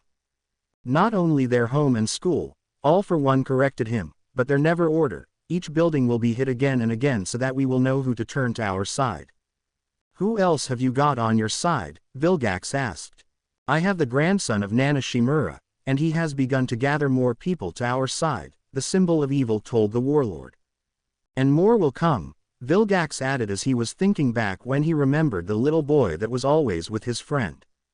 "Yes, the darkness that has been the home to so many will finally rejoin us, and we will come and take back our home in the light." "Home in the light?" Vilgax asked with a cocked eyebrow. "You will have a way with words," Vilgax joked. "And once again, you show me that even a squid man from outer space will always try to take the big prize." All for One's voice came now from the monitor. "So, will you help me?" Vilgax asked him. "Now I thought we already established that I was on your side and that I would send you aid where I can," All for One said as his voice turned somber. "These eyes are not what they used to be, and so I will have to call in some favors," he told the warlord. "Not that I mind, but from who?" Vilgax asked him. "Some people that believe that if you be strong physically and not mentality you are cannot be broken," he told him before continuing, "and others believe that they won't be blinded by anything if they are the smartest in the room." "So a bunch of idiots then?" Vilgax asked. "Oh yes, they are the dimmest lights I have ever seen," All for One said as his voice was thoughtful, "but from what I can see, they are now onto something quite impressive," he said to the warlord. "What's that?" Vilgax asked him. "Something that I've waited for," the symbol said. "Well, not keep me in suspense," Vilgax told him. "They are in the testing phase at the moment," All for One said to him. "TLL they are ready, am I right?" Vilgax asked. "Yes, and the thing is a drug that will stop a quirk from activating," All for One said as his voice sounded happy, "and tomorrow the tasting starts," he told him. "So tonight, you are overjoyed, aren't you?" Vilgax asked him. "Oh yes, it brings me great joy that it starts soon," he told him, "but tonight I will help you." Nezu was sitting in a large room filled with people, and they all sat around a large table. There was a man that looked like a hobo, Toshinori in his hero form, 13, a man with a dog-like head, a man that had a cowboy hat on, an old woman dressed as a doctor's lab coat, a man that had a chef's hat on his head that covered his face, a rectangle gray person, a man with a large tuft of blonde hair, someone in a double-beaked trench coat, a man with a large yellow dragon-like helmet, a woman dressed like a dominatrix and a man with short-spiked gray hair. "Okay, so the entrance exam starts tomorrow, and we need another idea," Nezu said as the hobo turned to him. "Why is that, sir?" he asked him. "Well, to put it, last year, we only had 3 people pass the entrance exam before you expelled them," Nezu told him. "So we bring the next heroes to the world," he told him. "Yes, but this year, we also have not only the son of Endeavor but my apprentice as well," All Might said as he said that. "So we do have the next generation of heroes, but knowing about you," he continued as pointed to the hobo, "will gladly expel them so long as they don't meet your requirements," All Might finished. "He's right, Shota," the dominatrix told him. "And so with that, we are extending the exam time to 3 hours and 30 minutes, Nezu told them. "That's too long," Shota told him. "For us to evenly evaluate them all, we must extend the time to that much," Nezu told them, "and we also getting aid from another source to keep track of everyone," he informed them all that got the attention of both 13 and All Might. "Sir, do you mean that?" 13 asked him. They have because use 3 aiding in finding something, Nezu told them. All Might let out a sigh of relief as he processed this information. What do you mean? Shota asked him. The 3 looked at each other as Toshinori pulled out his phone and called up someone. Hello Inko. Quote. Me, Nezu and 13 were wondering if we can tell the staff about the cube. When All Might said that, it drew questionable looks from them. Quote. I know. Quote. No, I don't think so. Quote. I see. Quote. So we can tell them. Quote. And about them. Quote. Okay, thank you, All Might said as he ended the call as he turned to the Chimera and nodded his head.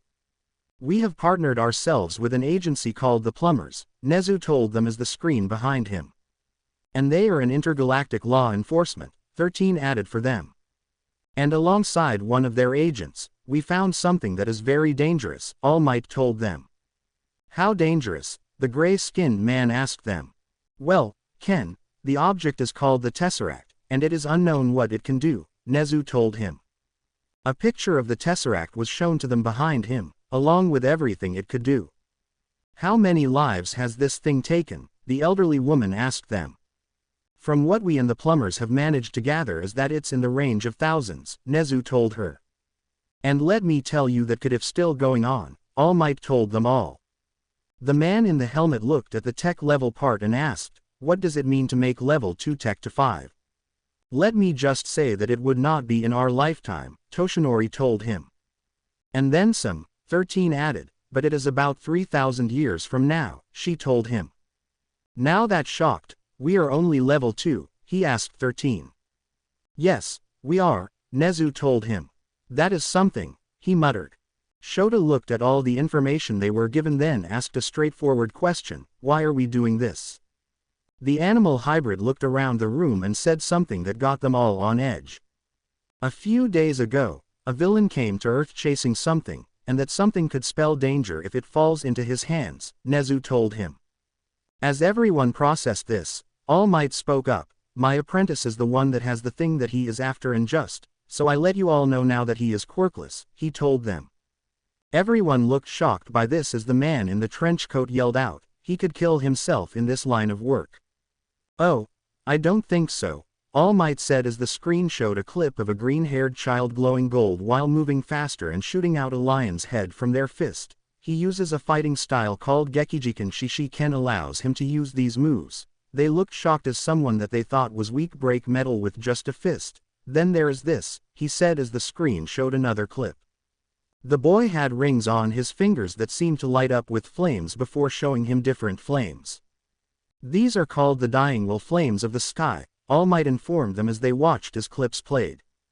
The first was a red flame as he threw his arms back and let out a yell of, storm's roar, as they heard a lion's roar as the red flames burst out of his mouth as it disintegrated the wood around him. Storm flames are highly offensive, primarily used for attacking. Its disintegration characteristic causes anything that it touches to decay and break apart, Nezu told them. The next one was the boy with a cerulean blue flame, this time as he was now holding nunchucks in his hands as the blue flames moved over them as he started spinning them as they sent out arcs of blue flames. Rain flame has tranquility as its characteristic, which allows it to weaken anything it touches. Therefore, he can use it to slow down the opponent's movements or attacks, 13 said as the screen showed the following clip. The boy lit up a yellow flame as it washed over him, and it showed any of the scrapes and other things that had happened to him started to heal. Like the sun itself, the sun flame has the characteristic of activation that has the power to induce and improve the efficiency of any activity. For example, it can increase the rate of blood flow and cell regeneration, making it optimal for support roles such as healing and strengthening individuals. Sun flames can also stimulate muscles and joints, drastically increasing the user's body functions, All Might told them. The following clip was the boy with a green electric as it spread to a staff that was in his hands, and he struck a cinderblock, and it showed that the cinderblock was now rubble. The characteristic of hardening is what the lightning flame can do, and it means that it can be employed to solidify and increase the firmness of objects. By themselves, the user can use the flames defensively by projecting a solid barrier and offensively by cutting like a sharp blade. They can also use it to electrocute like actual electricity, Nezu told the staff members. The boy in an indigo flame in the following clip as he clicked his fingers. It showed awe on a woman's face as the screen showed then another clip, this time with was also an indigo flame, but this time it was darker with some gray as it showed the flames form over him for the flames disappeared along with the boy as the clip ended. This is one of the two flames that have two types of flame. It is called the mist flame, and it has the characteristic of construction, making it optimal to be used in conjunction with illusions. It can create realistic illusions, easily fooling the senses and technology. Real illusions can either escape or render the opponent vulnerable to an attack, Toshinori said to them. The next one was the boy as his left arm gave off a purple light as he charged a training dummy. The arm started to bulge as the muscles were now more profound as he yelled out, King's Lariat, as he sent the dummy spinning as his arm hit where the thought would be. Cloud flames have its characteristic, propagation, that carries the ability to increase and multiply, 13 told them. So he is using it multiplies the muscle fibers on his body, the elderly woman asked them. That is right, Chio, Nezu told her. The next flame was a light blue and almost white, and as he put his hand in a claw, he brought his hand down as it sent out arcs of blue-white lighting as cut thou anything. The snow flame is the characteristic of elemental and as the name suggests it can all on the elements, Nezu told them all. The following clip was shown as the boy did a backflip in the air. He seemed to hover in the air from the flames from his hands that was orange, and the following clip was the boy with a darker one flame as he punched a large boulder and yelled out, Stinko di Leone, and it showed that his hand was stuck in the rock before he pulled it out. And that was the last two with him using the sky flames that hold the characteristic of harmony, and it is still unknown as to what they do, the symbol of peace told them all. All but the hobo-looking man looked impressed as someone asked, You planned this, didn't you? Yes, I did, Nezu said as 13 and Toshinori nodded their heads. The man with a cowboy hat on looked at the three and asked them, what else can he do? Nezu pressed a button on the screen as 10 pictures showed up, each different form. The first one was of a man that was made from fire and molten rock. The next one was of a strange orange dog with no eyes or nose but had gills on the side of his head. The third thing that All Might told everyone that was his apprentice was the thing made from crystal and rock. The next was a velociraptor like a thing with balls for feet. The next was a red-skinned 4-arms being. The sixth was a gray bipedal frog. The seventh is a metallic black thing with a green torso and circuitry patterning. The eighth was a bug with hands and 4 eye stalks. The next was a fish man. The last one looked like a ghost. Each of them had a symbol on them, and it was a green hourglass. The boy has a device on his wrist called the Omnitrix, and it allows the user turn into aliens and has been rumored to either been used as an implement of peace or the greatest weapon of war, Nezu told them as a picture of a weird-looking watch was shown on the screen. Shota looked confused at something, so he's quirkless, yet he has found a way to fight and be a hero, he said like this did not convince him. Everyone looked at him with a look of annoyance at how he spoke. Will you get over yourself, the man with the tuft said. What? He asked as his eyes turned red. I mean that you don't like him because he has found a way around his quirklessness, the dominatrix said to him. As the rest of the staff spoke up, he realized that he was alone, thinking that this boy should not be a hero. He has to pass my test first, Shota said as Nezu turned to him. If you expel him on the unjust ground like being quirkless that he will stay in the school while you would be the one that is fired, the animal hybrid told him. Everyone looked shocked at, I have been going to schools quietly and finding out that discrimination is now the #1 thing that is allowed if someone is quirkless, and I want that to be clipped in the bud and destroyed, Nezu told them. Fine, he told the principal as he grumbled. As the rest of the meeting went on, they covered things like the dorms where they chose teachers to watch the students. For Class 1A, they would have Nimari Kayama aka Midnight. For Class 1B, they would have Toki Fuyu aka Yoroi Musha. And so long they added other teachers and retired heroes would watch the students. The next thing is extending the class size to 28 students, Nezu said as it got nods from everyone, including Shota. Aldera Junior High, Izuku was sat in his seat as he ignored everything around him as the teacher was reading for the exams that were coming up. As he focused on what he was doing, he failed to hear the teacher tell everyone that he was going to UA. He also failed to notice that everyone was laughing at him, but they all stopped when they realized that he was not listening to them. Or they stopped because a woman who looked like a Pomeranian started to walk over to his desk. "Hey Deku," she yelled at Izuku. Izuku looked at her with a bored look on his face. "What?" he asked her. Her eye twitched as she slammed her hands onto his desk, and it brought out an explosion. "What the beep are you doing going for the entrance exams for UA?" yelled Izuku. "Well, why should I tell you?" Izuku told her as a bell rang, signaling it was time to leave. And so he walked out of the room, not seeing the angry look on her face. "Bakugo, let's teach him a lesson," a group of students said to her. And so they all walked out of the classroom and caught up with Izuku. Said boy had just put his shoes on as something told him that something was up. His hand shot up and grabbed a metal ball. He turned to see that Bakugo had smoke billowing off her hand. "Oh beep face, I was talking to you," she yelled at him. Izuku looked around him to see that he had no way out, so he pulled out 2 of his skull rings and his lion ring and then put them on. "What's that supposed to do?" a boy asked. Everyone burst out laughing at what he said until the sky flames lit. Green electricity and purple flames covered the ball in his hand as he moved it to his finger to flick it. Said finger was enveloped in an orange flame as he aimed at Bakugo's stomach. And he flicked the ball. As the ball left his finger, it turned from 1 ball to 12 balls shot at the same speed as Bakugo originally sent him. All 12 was sent at her and sent her on a short trip. Izuku put the rest of his rings on as they all lit up, and he was enveloped in a golden aura. "Anyone else?" he asked as they all started to back away from him. And so he tied his losses and walked out. Everyone rushed to Bakugo to see that she was now getting up. "Are you okay?" someone asked her. Where did that strength come from? She thought as she could feel bruises forming, and where did that weak Deku go? She looked down to see that there were 12 balls instead of 1. "What the? You only shot 1 ball," another person said as they looked shocked. Bakugo looked forward to seeing that Izuku was almost at the gate to leave the school, and for a minute, his shape changed.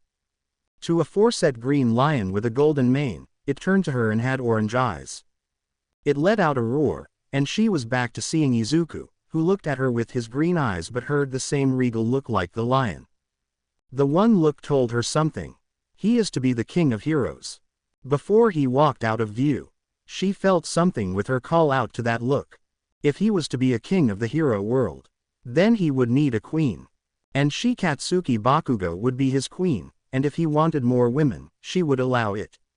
I mean, what's a queen without a mistress, she thought as she gained a savage smile on her face. Now Izuku, as he walked away on the outside, was calm and collected but internally. "No, what the beep was that? Why would I do that?" he asked himself as he heard a soft roar from within him. "Oh, you zip it," he told his lion spirit. As he walked away, he looked at the sky, and one thought came to him: tomorrow is the exam I need to be ready for. The next day, UA High School. Izuku arrives outside UA, where he sees many people standing at the gate waiting for them to enter. Izuku was dressed in a tight-fitting black shirt, black fingerless gloves with an X on the back, along with his 8 rings, a pair of jungle green base layer leggings, and a pair of black martial arts shoes with 3 green stripes. Izuku stood there with the others, ready to enter as he gathered himself for the exam. After another hour of waiting, the gates opened as they all walked into the high school hall, where there was a big screen. As everyone got into their seats, all the lights went out as a spotlight shone onto the stage in front of the screen. A man with a large tuft of blonde hair walked up onto the stage as he held a mic in his hands. "Can I get a yay?" he yelled out. You could hear a pin drop with how quiet it was, so the man on stage looked about the crowd and looked hurt. "Fine, be that way," he said as the screen turned on to show a city with 4 shapes was around the city. "Your practical exam will be 3 hours and 30 minutes. You will have to destroy robots," he said as the screen showed numbers next to 3 of the robots. "There are 3 levels of difficulty: 1-pointer, 2-pointer and 3-pointer, he yelled. Izuku looked at the screen, looked at the final silhouette, and asked, "What about the last one?" Everyone turned to him, and part of him wanted to shake, but the lion within him beat it to the punch and forced him to sear them all down. And it worked. He gave them his king's glare, so they all turned to the man on stage. "Well spotted, the last machine is called a zero-pointer," he told them all as they all got ready for the written exam. The exam took an hour, and Izuku was one of the first to finish, and he was escorted to the waiting room. Staff waiting room. A man in a three-piece suit walked in, handed the paper to Nezu, who looked over it. He saw that it belonged to Izuku. And so Nezu read over it, and he had a grin grow on his face as he flipped page after page. As he closed the exam booklet, he pulled out a stamp that said pass and wrote in red pen 100 100ths. He handed the exam back to the man in the suit, who nodded his head and walked out. "Whose test was that?" Midnight asked him. "Just a young lion," Nezu said. 47 minutes later, practical exam stage.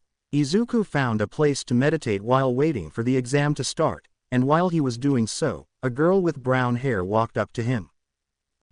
Excuse me," she called as Izuku opened his eye at her. "Yes," he answered her. "Can we talk until the exam starts so that my nerves don't get to me?" she asked him. Izuku looked around to see many people making conversation and said, "Sure," he told her as they began to speak. As they talked, boy with weird-looking legs walked over to them. "So what can you do?" she asked him. "Well, it's not as impressive as your zero gravity, but it can get me by," Izuku said with a slight smile on his face. "Oh really? What is it?" she asked him. Before they could talk some more, the boy spoke out. "You there, are you All Might's apprentice?" he asked Izuku. "Before I answer that, what makes you think that?" Izuku asked him. "Your watch has the same symbol as that person, so I thought that you were them," he asked as all eyes were now on him. And in the back, he could see a pair of familiar red eyes looking at him. "Welcome everyone to the practice of the UA entrance exam. We will be starting in 5, a siren said with the voice of Nezu. "We'll see," Izuku said as he activated the Omnitrix and turned to the first alien that he turned into. 4. Izuku's eyes took on an orange hint as he got ready. 3. Bakugo was itching to get going as she set off mini explosions in her hands. 2. The girl that was talking to Izuku looked confused at his watch. 1. Izuku jumped off the car that he was on. Go. A robot the size of the buildings around them burst out ready to attack them, but it did not see that Izuku was going after it, and when he pressed down the Omnitrix, and a flash of green light in the form that it replaced him with was Heat Blast. "Heat Blast him," he yelled. Izuku rocked the robot and used his flames to melt a hole, leaving a small hole as the robot fell on its back as it was now deactive. And so he sent more flames to his hands so that he could fly around. Monitor room. As all staff members were in the room, almost all were shocked by his transformation and score. Izuku Midoriya. Written exam equals 100. Villain points equals 0. Rescue points equals 90. Total score equals 143. On the screen as 3 more names join him. Katsuki Bakugo. Written exam equals 99. Villain points equals 13. Rescue points equals 0. Total score equals 102. Tenya Ida. Written exam equals 100. Villain points equals 6. Rescue points equals 3. Total score equals 109. Ochako Uraraka. Written exam equals 85. Villain points equals 15. Rescue points equals 15. Total score equals 115. Any bets? 13 asked them all. They all looked at the screens, and one said, "I got 4,000 on Bakugo being second," and it was Shota that said that as he looked at screens. They see Heat Blast hitting 5 3-pointers and 2 2-pointers. Izuku Midoriya.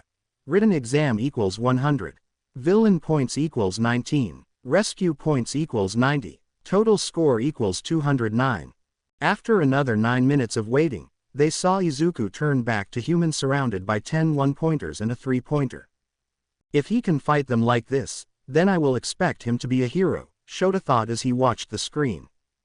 Practical exam stage. Izuku looked around to see that he was surrounded, so he started to glow gold and sent out his Gekiwaza at the robots in front of him while he flipped back, and his leg bulged with muscles as he kicked the robots behind him. He returned his leg to normal as he ran to another point. He was doing mental math.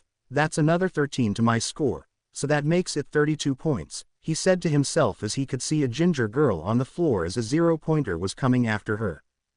Gekiju Shishi Ken Geki Shinjuiken, he yelled as a lion head was shot from his fist and sent at the robot and put a good dent in it as it fell over. Izuku turned to the girl and asked, "Can you walk?" She looked into his eyes and tried not to blush as she got up. "Yay, just a little stiff," she told him. Izuku smiled as he lit the sun flames and helped her to her feet. As the fire washed over her, she felt all her scrapes heal. "Well, I'll be off now," he said as he ran but called over his solder. "Nice ribbon, by the way, it brings out your eyes," he told her. Monitor room. That 0-pointer was not destroyed like the first one, so we should not give him the full 3 points but 2 for healing her, 13 said as she looked at the display. "Yay, I'm okay with that," Shota said as he looked at the screen. "Me too," Nimari said as she looked at the blush on that girl's face. "Thou if he had saved me from that, I would have done the same. He is quite handsome," she thinks as she looks at him. Izuku Midoriya. Written exam equals 100. Villain points equals 32. Rescue points equals 92. Total score equals 224. Katsuki Bakugo. Written exam equals 99. Villain points equals 44. Rescue points equals 0. Total score equals 143.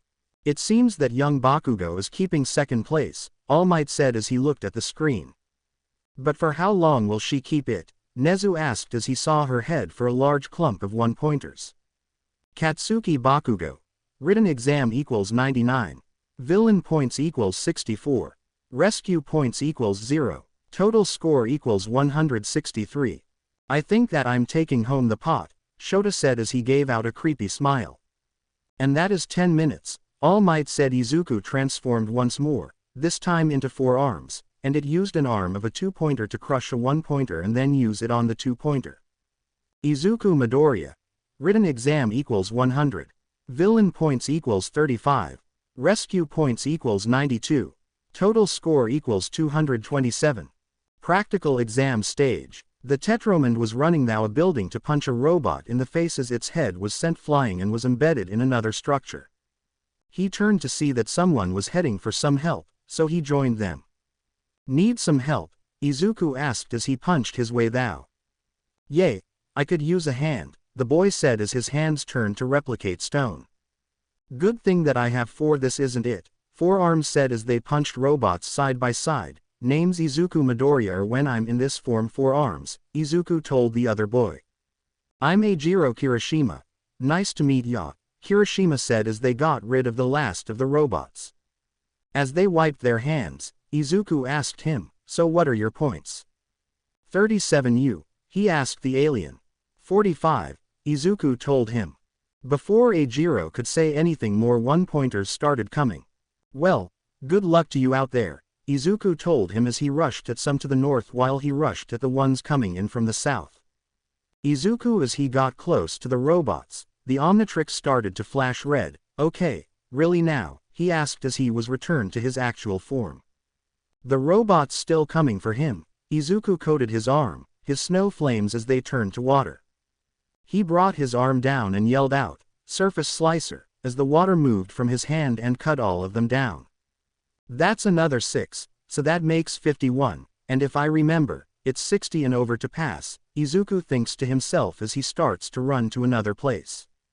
Monitor room. He still needs more training using water, All Might said as he pulled out a small book and made notes. Well, some people that are not his age have less control of their abilities, so that has to be something, the man with the tuft said.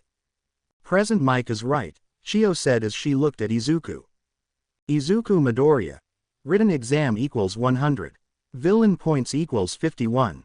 Rescue points equals 92. Total score equals 243. Well, we have 3 hours left, and it looks like we will have 3 hero classes, Shota said as he looked over the number of students. Who is at the bottom? Nezu asked. The screen scrolled over all the students until it showed a name. Minoru Mineta. Written exam equals 69.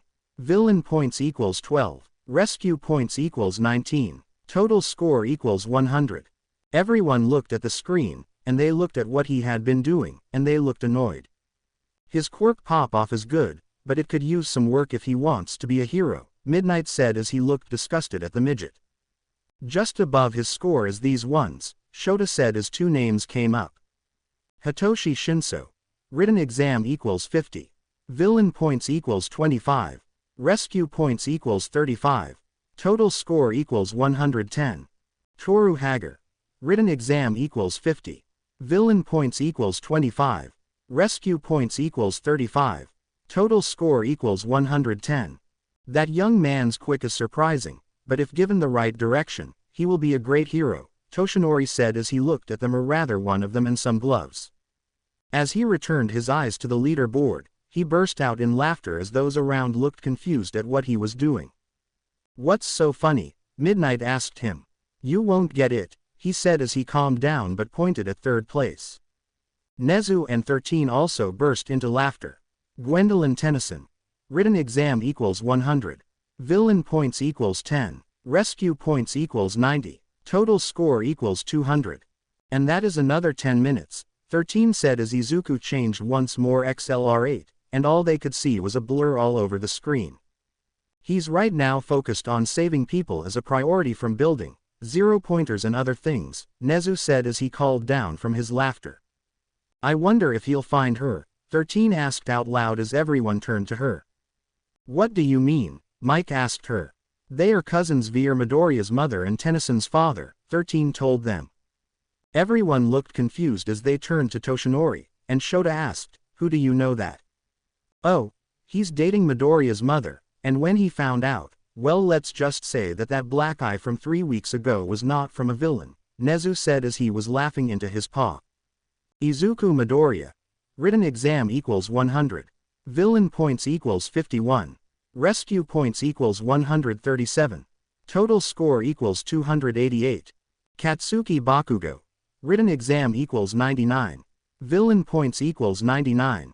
Rescue points equals 6. Total score equals 204. Gwendolyn Tennyson. Written exam equals 100. Villain points equals 10. Rescue points equals 90. Total score equals 200. For a few minutes, they watched his rays around the cityscape. And there go another 10 minutes, Shota said as he looked impressed as Izuku turned back to human. If he gives himself 10 minutes of rest, he will still be on top, he said as he looked at the boy as yellow flames washed him. It seems that he is taking advice that he cannot hear, 13 said as they see Izuku start to meditate. He starts to glow gold as a lion jumps out of his and starts running around and going after any robot that it would come across. I see he's using Gekiju Seishin Wakajiri to get back his lost stamina and energy, Toshinori said as he bit his thumb. What's so bad about it? Shota said as he looked at the screen. It will take him about an hour and a half to get all of his energy back, but it will be for him a new start, All Might said as he looked at his apprentice. Well, for now, it's smooth sailing, so he can rest for now as a few others are doing, Nezu said as the screen showed more people to be taking a rest, and so long as the young shapeshifter doesn't get lost in the sea of his mind he will be fine, Nezu continued. 1 hour and 40 minutes later. The golden lion running around rejoined with its master as Izuku awake fully refreshed and the Omnitrix ready to be used. And so Izuku turned into Diamond Head as he saw a lot of robots coming his way chasing a small boy with balls for hair. Diamond Head shifted his hands to blades as he ran at them and started to cut them up. They were all 3-pointers, and there was 10 of them, so that was another 30 points for him. He looked as he was going to shoot crystals as someone froze the robots on top of the buildings around them in blocks of ice. Hey little guy, did you see that? Izuku asked the purple ball guy. Yay, he said as he spotted someone on a roof looking at them. I think it was her, he said, pointing at her. Izuku turned to her, and he had a confused look on his face. What is it? The little guy asked him. She looks a little old to be applying for high school, he said as the little guy turned, and she did, she looked about 18. Izuku's eyes narrowed as he looked at the hair of the girl. That crimson, only one hero has that shade of crimson, Izuku said as he looked at her. Izuku started walking as the little guy followed him. What do you mean she had white hair? He said. Yes, but she also had some crimson, and the only hero to have crimson hair is Endeavor, and from what All Might has told me, he has 4 children, Izuku said as he walked through the streets. So are you telling me that woman that we saw was his daughter? The ball boy asked him. 'Cause if they are, then they're a lot more powerful than you see ya, he said as he ran to join the woman. Izuku just shook his head as he continued walking. As more robots came rushing at him, he raised his hand as crystal spikes arose out of the ground and pierced the middle of the robots. Monitor room. Izuku Midoriya. Written exam equals 100. Villain points equals 101. Rescue points equals 140. Total score equals 341. Katsuki Bakugo. Written exam equals 99. Villain points equals 199.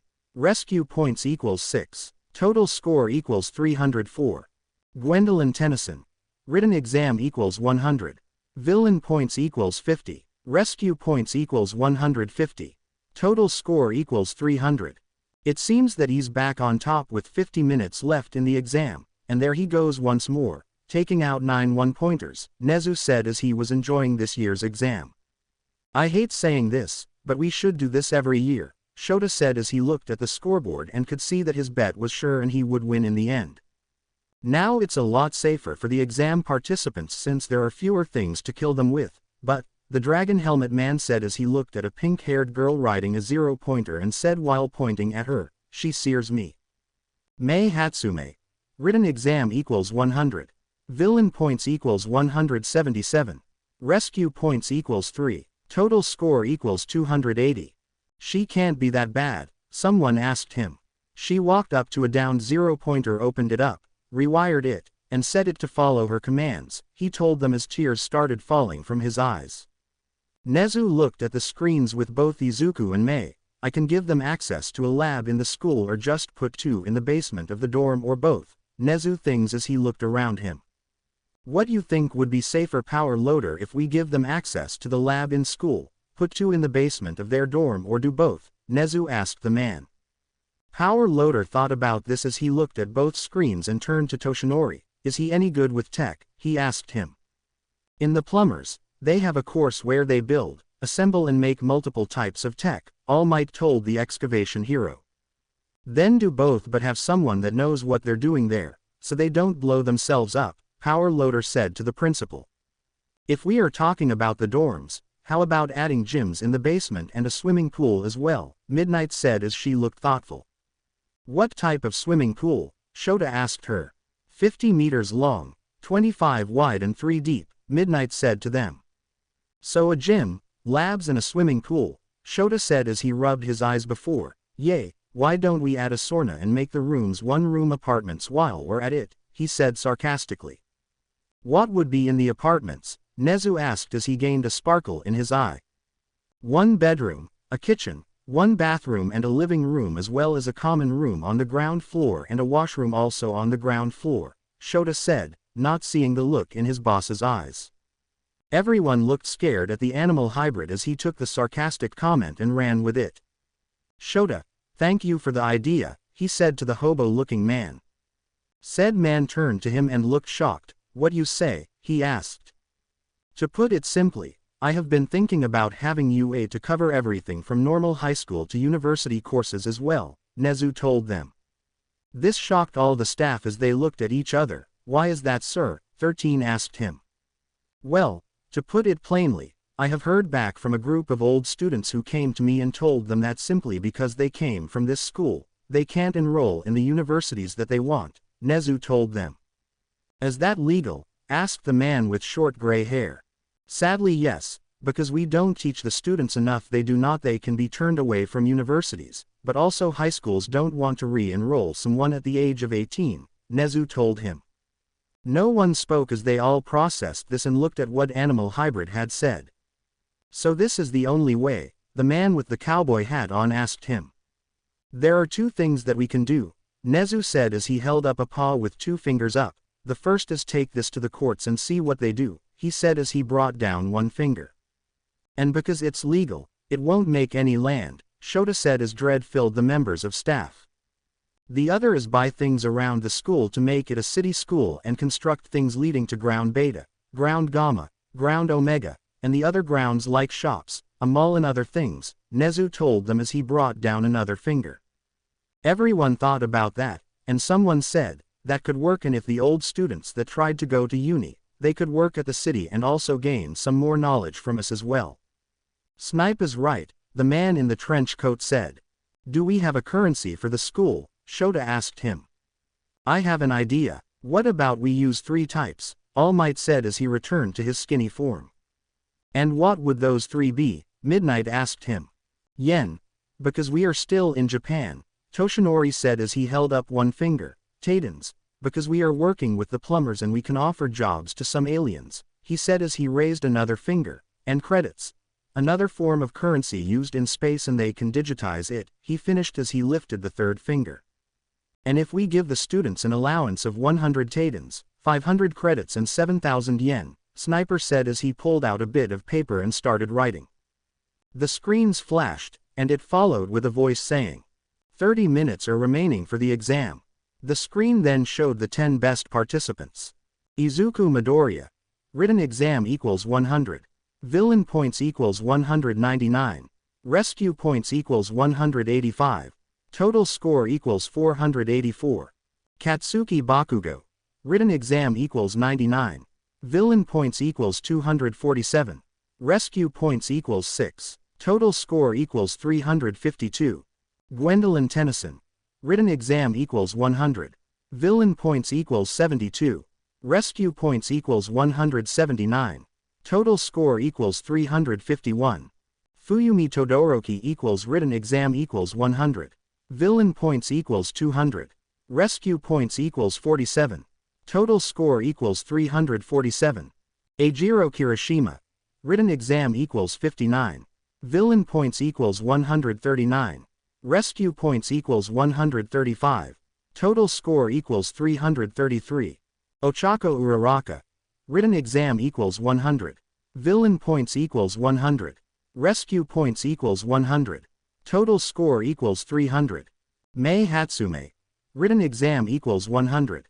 Villain points equals 177. Rescue points equals 3. Total score equals 280. Itsuka Kendo. Written exam equals 97. Villain points equals 101. Rescue points equals 80. Total score equals 278. Tenya Ida. Written exam equals 100. Villain points equals 152. Rescue points equals 19. Total score equals 271. Tetsu. Written exam equals 59. Villain points equals 124. Rescue points equals 85. Total score equals 268. They all see everyone rushing around to try and get more points, but they see the top 10 taking a deep breath and a human Izuku. Midoriya will have one transformation left before the time is up, 13 said as she looked at the screen. Toshinori looked at the screen and thought about all of Izuku's forms, and said, he's going to choose to be upgrade next. Practical exam stage. Izuku was running, helping people up as he saw the person that had asked him if he was All Might's apprentice almost be downed by a robot. Izuku ran up and skied under while letting out a roar of storm flame. When Izuku got on the other side of the robot, he set out another roar of storm flames. Izuku turned to the boy as the robot disintegrated behind him. You okay? He asked him. The boy got up and looked at him. Yay, he said as he looked at the mess that was a one-pointer. Thank you. That's a powerful quirk you have, he told Izuku. Izuku chuckled and shook his head. Not a quick, just a skill I learnt, Izuku told him. I don't follow, he said as he looked at Izuku. I have learned how to use these flames in 10 months, and they are a skill any quirkless person can learn, Izuku informed him before he ran off and went to find some more points. So that's what he meant by if someone has earned their power, they are stronger than normal people with quirks, he said as he looked at Izuku, who was helping someone up and talking to them. What's he doing now thou? He said as Izuku was holding a pole in his hands. Izuku lit his cloud flame as he started twirling the pole in his hand as another one formed, and another, then a third, fourth until he had 12 in his hands. Monitor room. What's he doing? Power Loader asked as they saw him stick all 12 in the ground and lit his lighting flames. The man in the trench coat looked and then nodded his head. What is it, ectoplasm? Snipe asked him. He is using the lighting flame to find the robots, he said as they watched the green lighting start spring around him before it jumped from the pole to his left and kept on going. They all saw that he was running to a 0-pointer. It will take him 3 minutes to do his last transformation, and it will take him the same amount of time to reach the robot, Ectoplasm said as he did some maths in his head. Toshinori looked at the scoreboard once more to see that. Izuku Midoriya. Written exam equals 100. Villain points equals 200. Rescue points equals 187. Total score equals 487. Is he aiming for 500 points? He asked 13. If that the case, he'll need another 13 more points, she told him. And so they waited for the 3 minutes, and lo and behold, he turned into upgrade and merged with a 0-pointer. We lost control of 0-pointer 12565HJ7, Power Loader said as he looked at a screen. As he tried to regain control, a synthetic voice came through. Sorry, but I'm using this, they said. They see the 0-pointer look around. Wait, is that young Midoriya? Toshinori asked out loud. All Might, where are you? Izuku asked as the 0-pointer continued looking around. The other teachers and I are in the monitor room observing the test, and we are wondering who you can hear us, he told him. Izuku was quiet as they saw him move and use the 0-pointer to help people. Well, using the galvanic mechamorph, I can control and upgrade tech, Izuku said as he explained to the rest of the teachers, but I also become it so because you guys tried to console it sent a message to me, and I formed a two-way like so that we can talk, he told them. Can you access your results thou the 0-pointer? Nezu asked him. They saw the 0-pointer tilt its head to the side as the green light that was its eye dimmed a bit. No, I can't. If we were connected, then yes, but since this is a link, no, he told them. Well, that good then, the gray man said as he looked at the screens. If I'm getting that voice right, you're Smentos, Izuku said as he helped more people with the 0-pointer. That right? How did you know? He asked him. I'm a massive hero fan, and so I get a bit starstruck, he said as the body of the 0-pointer became a statue. Really? Mike said as he looked at the robot, which seemed to show that he was happy beyond belief. Wow, was all he said as they saw the metal heating up around the face of the robot. I'd be happy to give you an autograph if it helps, Midnight said as the head of the 0-pointer exploded but kept working. You okay, kid? 13 asked him.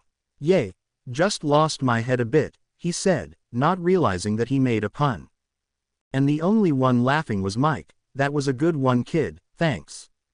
What? He asked as he didn't follow what he said. The joke you made, Midnight told him. What joke? Izuku asked as they realized that he didn't mean to make a pun. 1 second, he told them as Izuku shifted his body into that of a cannon and fired an enormous green beam at some 0 points that was chasing someone.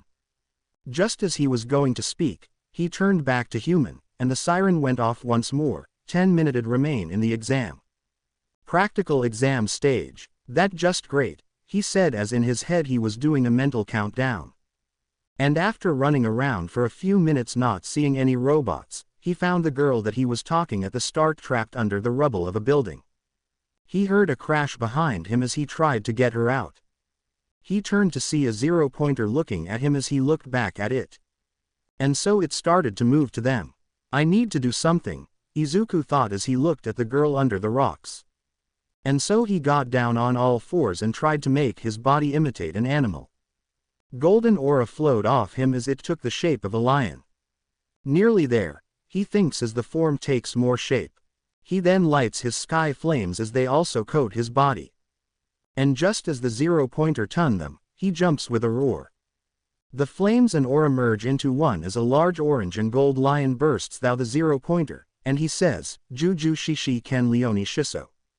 The robot starts to turn gray and crumble away, and he rushes back to the girl. As he helped her out, the siren went off one last time as it said, the exam is now over. Monitor room. I think we found what sly flames do, Midnight said as she was in awe of what Izuku had just done, and she was not the only ones. Shota looked like his eyes would pop out of his head. Mike was thinking that he would need a drink after that. The man with the short gray hair thought the same. Power Loader was crying that he could destroy the robot. Toshinori, Nezu and 13 thought it was great. Sermon Toes thought that they would work together. Chio or Recovery Girl thought there was a way to reverse this from happening to humans. Ectoplasm just looked dumbfounded at it.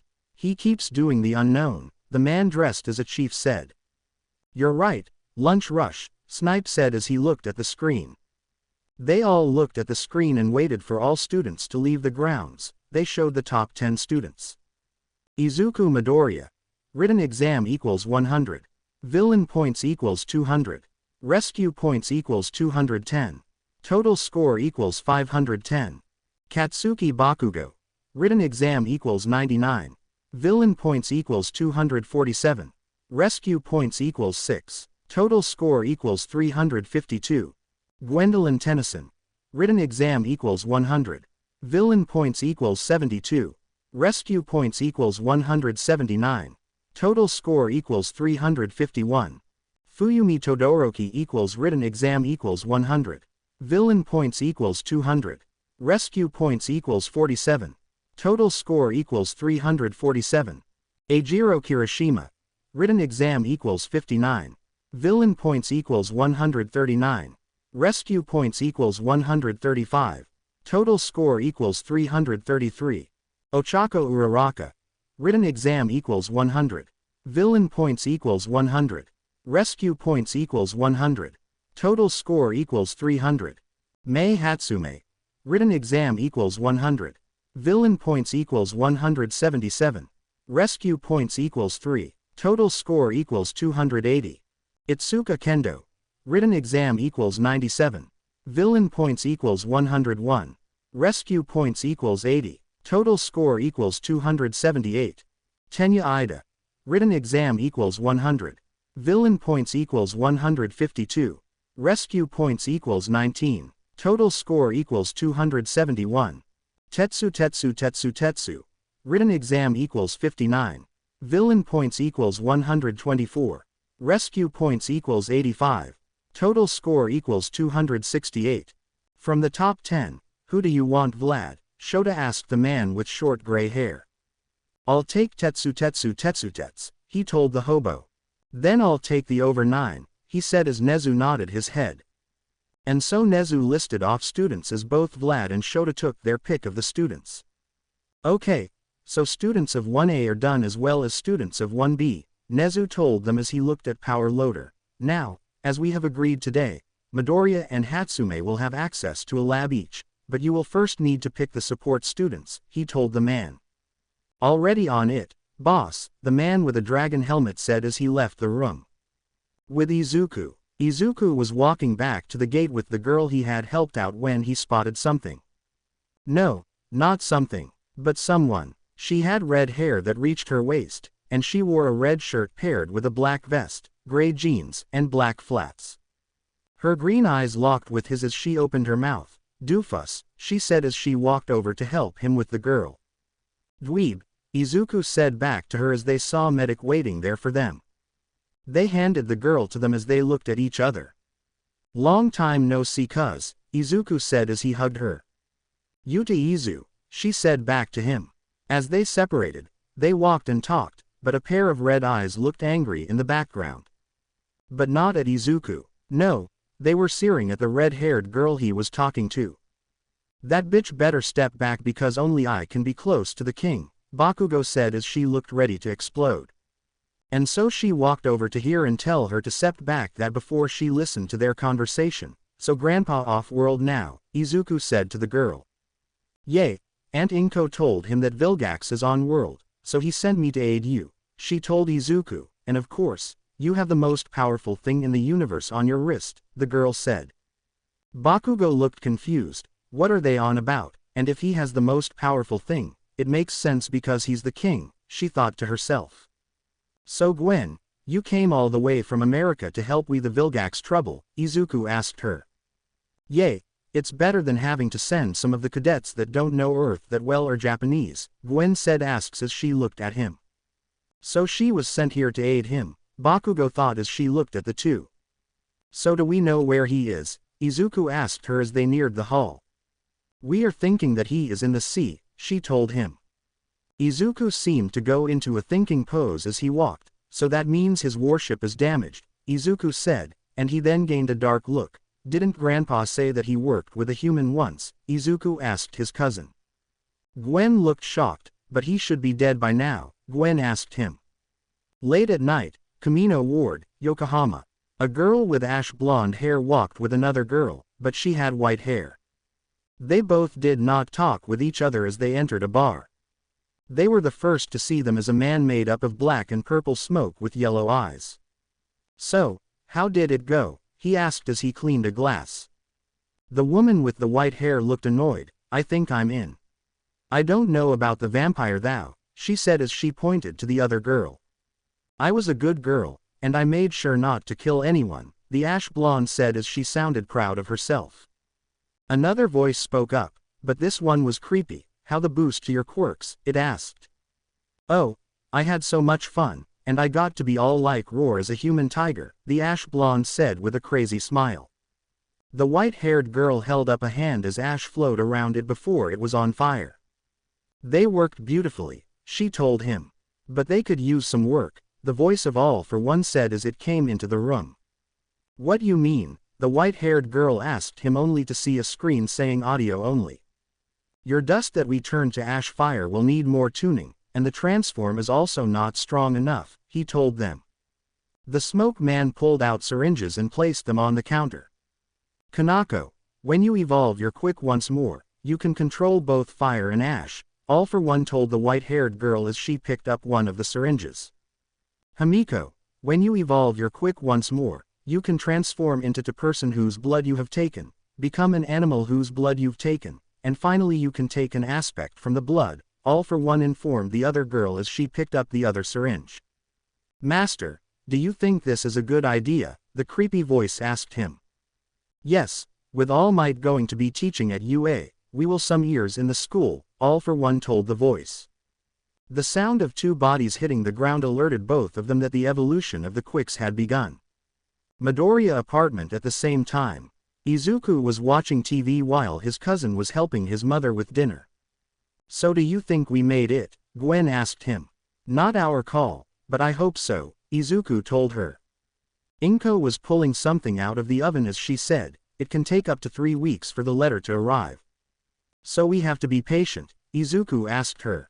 Izuku looked at the news and saw that they finally announced All Might being a teacher. Our lives aren't going to be easy, are they? The Shishiken user asked the others. Since when have they been? Inko asked her son. Just as they started eating, they heard from the TV. Breaking news. Our own Hero High School is upgrading their education system to include university courses, and they are buying enough space to build a city for their students. I have got to hand it to Nezu to think of this, Inko said as she looked at the screen. And we have just heard that UA is working with multiple companies so that they could build the new UA in places surrounding the training zones, the news anchor said. Now I have to hand it to him as well, Gwen said as she looked at the screen. So our school is now a city, Izuku asked as he looked at the screen. It seems like it, and we are not in yet, Gwen told him. As they ate, Inko looked at Gwen and asked her, how did you do during the exam? Well, I promised Grandma Verdona that I would use mana instead of magic so, she told her. Inko looked surprised by that, then her face shifted. Of course, my mother would never visit her older daughter, she muttered. It's okay, Mom, Izuku told her. Said woman looked at her son and smiled. I know, son, but I cannot seem to let it go that my mother cares more my bratty sister and your bitchy aunt, Inko told them. You never did tell me about Aunt Solana, Izuku asked his mother. As Inko opened her mouth, Gwen spoke up, Dad never told me about her either. Inko sighed as she looked at both 15-year-olds, Solana is the younger of the three of us. There's me, Inko pointed at herself, then there's your father Frank, she said as she told Gwen, then there is Solana, Inko said as she finished her plate. When we were younger, I was the one that made sure that when Dad was at work or when Mom was being a free spirit was to watch over Frank and Solana, Inko told them. And whenever they were not there, the little son of goodness was a meteor of destruction, she continued as she collected the plates. We're never meeting her, are we, Aunt Inko? Gwen asked her. No, when Mom found out that she had the spark like you, she took her to the stars, and Dad was okay with it, Inko told her, and so was Frank and me. We walked around knowing that our sister was with our mother and we were happy, Inko said with a smile. I sense a but coming, Izuku said. But on Frank's wedding night, she turned up, Inko said. So what? Gwen asked her. The last time we had seen her was when Frank was 10, and I was 15, and I was engaged, and Frank was getting married, Inko told them. How old was Dad? Gwen asked her. Frank was 22, Inko told her as Izuku looked shocked and then did some maths in his head and locked shock. Yes, Izuku, you were, she nodded at her son. What happened? Gwen asked her. Well, Frank and I met her and tried to be good siblings when she appeared, Inko said as she rubbed her eyes, and when we told her that Frank was getting married and I said to her that she needs to be quiet and to buy my and Frank's surprise she was. But did not last because at the afterparty she started to make a fool out of our family in front of your mother, and then she used the banners as a tightrope, and it showed some of the guests that she was wearing nothing under her dress, Inko said as she summoned the TV remote to her hand. And that is when your mother, she pointed at Gwen, and your father found out about aliens, Inko told them, shocking both of them. She must have faced time for that, Izuku asked her. Yay, I mean if they found out via another way, then yay, Gwen added. Or if you or Uncle Frank told them, Izuku finished. You're not wrong as Dad chewed her out along with Frank and me, hell we add some hell, but high and mighty Solana cared nothing for it, she told them. What happened? Izuku asked her. Inko stayed quiet for a bit before saying, well, she said that she was the only perfect child of Mom and Dad and that I and Frank were defective.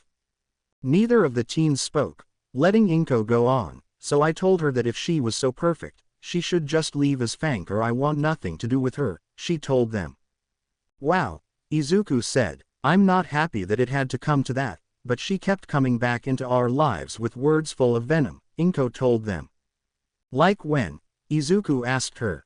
Well, with both of you being born on the same day, Dad could only be with one of us, and he was in America at the, so he was with Frank and Mom was told that I was giving birth and she was the third to hold you, she told with a small smile then it turned to a frown. Then Solana came and tore you from her grip she held your mouth and then let you go, she told Izuku.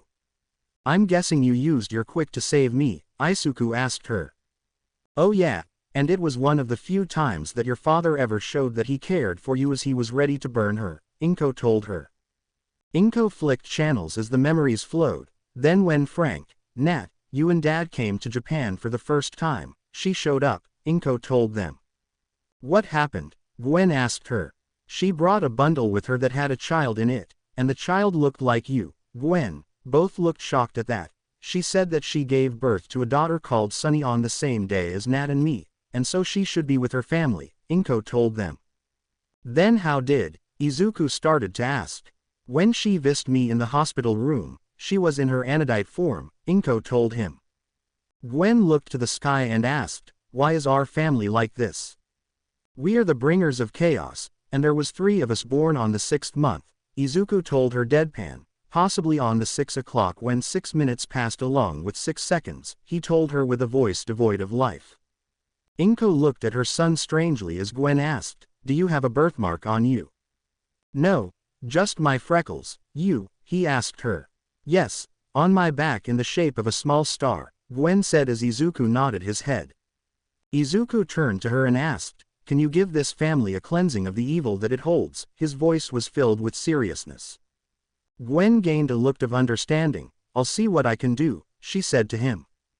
Inko burst out laughing as not soon after, the 2 teens joined in. 2 weeks later, everyone in the apartment watched TV, they heard something land on the floor heard. Inko went to go and get it before she bolted back to them. Your letters, she told them as she handed them to the teen.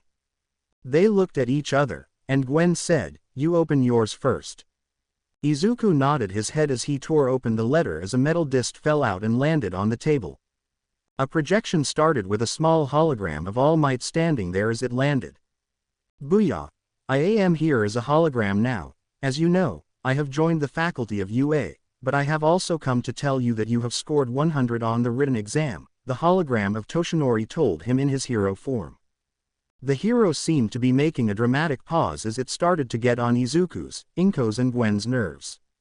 You scored 200, but that was not all, as you also scored 210 points for saving people during the exam. The hologram showed videos of him seeing multiple people throughout the whole exam. I, for one, would like to say that a hero's job is not just to stop the villain but to save anyone that needs it, so I can happily say, young Midoriya, this is your Hero Academia, and I must also show you this. The hologram changed to show a sore board with the top 10 participants. Izuku Midoriya. Written exam equals 100. Villain points equals 200. Rescue points equals 210. Total score equals 510. Katsuki Bakugo. Written exam equals 99. Villain points equals 247. Rescue points equals 6. Total score equals 352. Gwendolyn Tennyson. Written exam equals 100. Villain points equals 72. Rescue points equals 179. Total score equals 351. Fuyumi Todoroki equals written exam equals 100. Villain points equals 200. Rescue points equals 47. Total score equals 347. Eijiro Kirishima. Written exam equals 59. Villain points equals 139. Rescue points equals 135. Total score equals 333. Ochako Uraraka. Written exam equals 100. Villain points equals 100. Rescue points equals 100. Total score equals 300. Mei Hatsume. Written exam equals 100. Villain points equals 177. Rescue points equals 3. Total score equals 280. Itsuka Kendo. Written exam equals 97. Villain points equals 101. Rescue points equals 80. Total score equals 278. Tenya Ida. Written exam equals 100. Villain points equals 152. Rescue points equals 19. Total score equals 271. Tetsu. Written exam equals 59. Villain points equals 124. Rescue points equals 85. Total score equals 268. All three of them looked at the top 10, and they saw that number 3 was Gwen, who looked at her name then at the envelope in her hands. So she opened hers and pulled out another holographic projector. Instead of All Might, it was Midnight. Gwendolyn Tennyson. I am the R-rated hero Midnight, and I must say that you have scored 100 in your written exam, but not only that you scored 100 points in taking down the villains, but what you didn't know was that you earned 179 points for saving people, Midnight said as she seemed to look at Gwen. So I as a teacher at UA welcome you to the world of heroes and can say you're in, she finished. The same scoreboard showed Gwen was third in the top 10. They cheered in celebration as the holograms turned to each over. This messes will self-destruct, they said at the same time. All three stopped and dropped to the floor as smoke filled the room. Inko raised her head to see that the table now had 2 scorch marks on it. Izuku pulled the rest of the papers out and looked at them. I in class 1A, he said as he looked down at his cousin, who was reading hers on the floor. Same, she said back to him as she got up. As Izuku read over his letter, be noticed something below his class. Along with a note, we're giving you a lab while you are on school grounds so that you can work on equipment to aid you in being a hero, he read out loud. He didn't know that he was walking around the living room saying that. As they went to sit down, they heard a knock at the door. Izuku went to the hall and opened the door to see a man with short brown spiky hair, a woman that looked like an older version of Bakugo and Katsuki Bakugo herself. Yes, Izuku asked them. The woman asked, can we come in? Izuku nodded his head and let them pass as he heard his mother say, Mitsuki, good to see you again. The other woman laughed and looked at Gwen. So this is your father's daughter, she asked her. Yay, this is Gwen, Inko said as they all sat down. And what about that bitch Solana? The man asked as Bakugo looked shocked at her father curing. She is still out in space, possibly walking the tightrope of life, Inko said as her left eye twitched. Katsuki looked at the cousins and asked, "Have either of you know what they are on about?" she asked them. Izuku and Gwen looked at each other before turning to Inko, who nodded her head. "My mother and uncle are only half human while our aunt is," Izuku said as he looked her the perfect word. "She a full Anodite like me and mine and Izuku's grandmother," she told her. Katsuki looked at the two of them, turned to Izuku, and asked, "Why am I now hearing this from a beast friend and the man I will be the queen for?" as she said the last part in her head. "Kachan, I always wanted to tell you, but I would be barking a lot of laws," Izuku told her. This shocked her as she looked at her parents and Inko, who nodded their heads. "Me, Izuku and Gwen work for A is called the Plumbers, and we are in intergalactic law enforcement." Inko stared. "Your mother also works with us for some missions," she continued. "We must never tell a planet that has the level below 4 about us to make sure that they can reach the level," Gwen added. "So that means to be sure that we never tell outsiders, we only tell family when they are ready, or they found out on their own," Izuku finished. Mitsuki looked at her daughter. "I found out about Inko's job when I was in high school when her sister was causing trouble in her true form," she said. "And I found out at Inko's wedding when her father told me as he trusted me with this information," her father told her. Katsuki thought about this as she looked at Inko and asked, "Who is Vilgax?" "Inko." Gwen and Izuku's eyes turned sharp. "Who do you know that name?" Inko asked her. Katsuki pointed at Izuku and Gwen and said, "I overheard them speaking, but who was he?" Izuku looked in her eyes and could see no lie and said, "One of the biggest criminals of the known universe." "How?" she asked. "He's been taking over the world for a long time, and I mean a long time," Gwen told her. Mitsuki looked at Inko. "How long?" she asked. "From what we can deduce is that his youngest sighting on Earth was around 1803, Inko told her. All three Bakugo's eyes widened. "That's 319 years ago," as the only male one spoke. "That right, Masaru," Inko told him, "and that is as far as we could get with his age," she continued.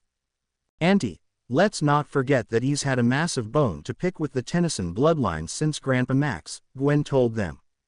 Katsuki had a thinking look on her face as she asked, "How strong is he?"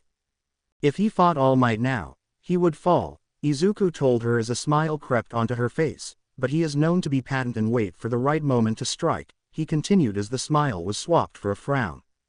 "What does he mean, Inko?" Mitsuki asked her friend. "It's whenever Vilgax takes an interest in something, he will make a plan that will not take it but also a key for him to take a world for himself," she told her. "That not all once he learns of a weakness of someone he will make sure to not only use it but make more of them," Gwen said as she looked at them. "Can't you do anything?" Masaru asked them. "My father put his ship to self-destruct and made sure that there was not any planet or an escape route for the squid," Inko told them. "And then a few days later as it's reported that he has taken the planet of Arda," Izuku added. "And we know it was the same because he had scars all over his body," Gwen finished. As the shock came over them, Mitsuki looked at the two teens and tried to lighten the mood. "Have you ever had any adventures out in space?" she asked. Gwen grew a smile as Izuku groaned, "Unless you call babysitting diplomats' children that, then yes, we've had adventures," Izuku said. "Remember what Grandpa said, it comes with the job," Gwen said. "Yes, he also said that if another Pyronite comes to Earth, then you have to deal with them," he told her. "A what?" Katsuki asked them. "What I turned into at the start of the exam," Izuku informed her. "And it is still breathtaking that you hold something so powerful of your wrist," Gwen muttered. "And a Pyronite toddler has a tantrum, the heat can reach supernova in levels," Izuku told them. "I see," Mitsuki said as she gained an uneasy smile. "It's a nice view." "Thou," Gwen said as the mother and son nodded their heads. "And what do you know about this Solana?" Katsuki asked them. "She is our aunt," Izuku said as he pointed his hand at both. "And she likes to be walking the tightrope of life and is on record with the plumbers," Inko told her. Katsuki asked her, "You have to be kidding, right?" She looked confused as this woman's family was law enforcement. Outside the Midoriya apartment, approaching the home of the Midoriyas is a teenage girl around 15, the same age as Izuku, Gwen and Katsuki. She had black hair down to her waist that was gray on end. She was wearing a pair of red jeans, white sneakers, and a black hoodie with the hood down. The most striking factor was her eyes. People think that Izuku has his mother's green eyes, but that is not the case. No, he got his green eyes from his father. As this girl had the same eyes as him. She walked down the hall until she reached the door and raised her hand as if to knock on the door. But she did not knock on the door. Why can't I do it? She thought to herself. And she has been doing this for the last 6 months. I have to tell him. No, them who I am, she thought some more. Ooh, that funny, she heard from behind the door. Ooh, what about that time when you're trying to join me on that mission to Pisces? She heard the woman that was the mother to Izuku. The laughter in the apartment helped her steel her nerves as he was ready to knock on the door, but it loomed feet as she lowered her hand and left. I'll tell him when I see him in school, she thought as she walked away. This girl was Enba Midoriya, half-sister of Izuku Midoriya. Daughter of Hisashi Midoriya the Sun Hero, Nova Master and his mistress the Ball Hero, Witch Raider Miko Maho. Hell, she was born on the same day as her brother. When her mother's husband thought she was his, he was overjoyed until he found out otherwise. And he kicked her mother and her out. While her father had taken them in after he was divorced, but they wanted nothing to do with her. So she ran away and was found by a lovely family that took her in and raised her. That is when she found out about her brother. So she has been trying to meet her for the last 6 months. Midoriya apartment. Ooh, what about that time when you found out that I won an arm wrestle with an apoplexian? Mitsuki said as the looks of shock on Gwen and Izuku. How did not get your arms ripped off? Gwen asked her. I just scratched him under the chin, she told them. Ooh, they both said as they sounded surprised. Apoplexian? Katsuki asked. A bipedal tiger with anger issues, Gwen informed her. For the rest of the night, Mitsuki and Inko would share some stories for the teens about their younger days. UA High School. Around a table sat all the staff of UA while they wailed to announce who would be in what class. Nezu finished organizing his papers as he read out names. Okay, for Class 1A, we have Yuga Aoyama with the quick naval laser, he said. A boy with blonde hair and a feminine face was shown on the screen. Masharao Ojiro has the quirk of tail, Nezu told them as the screen showed another blonde boy, but this time he had a muscular tail.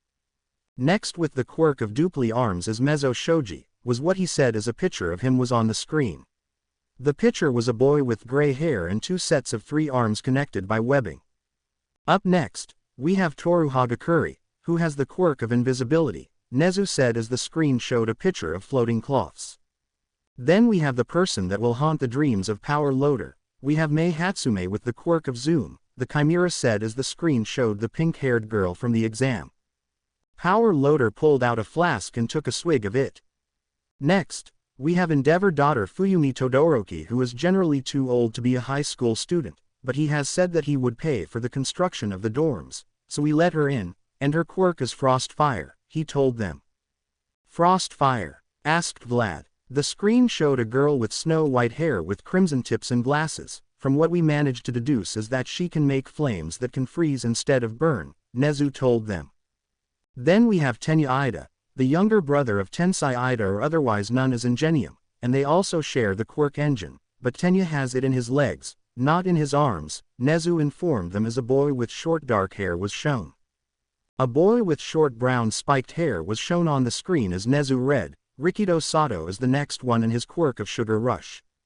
Now we have the reason that Shota has 5 new cats. Katsuki Bakugo who has the quirk of explosion and has become a tsundere to Izuku Midoriya from what Toshinori has told me, Nezu said as the screen showed the picture of the girl as Shota groaned out loud.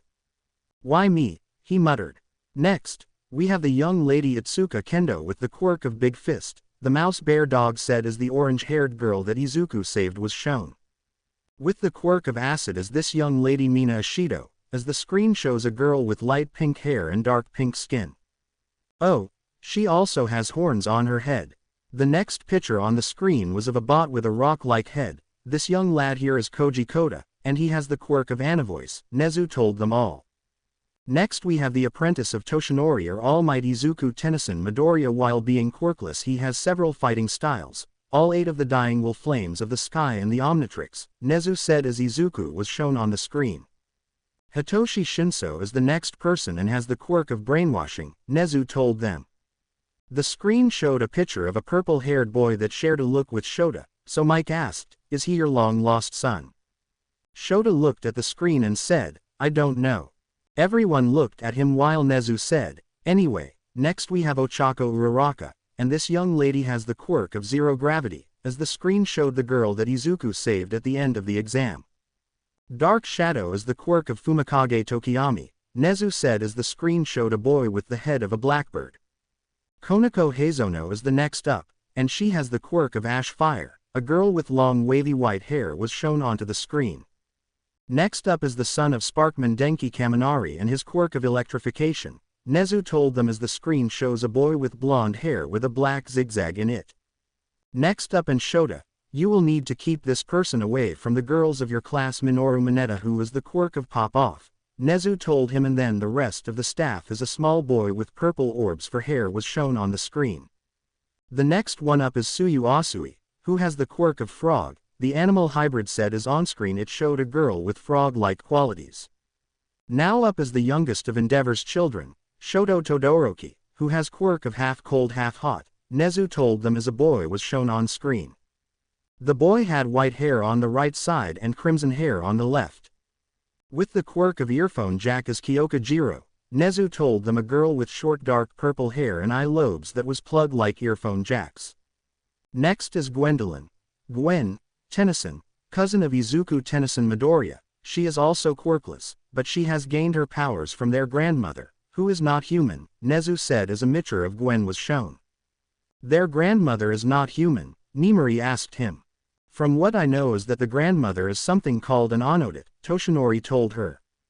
Then we have the final quirkless person in Class 1A, and that is Melissa Shield, daughter of David Shield and uses gadgets to fight, Nezu told them. As the screen showed a girl with long blonde hair.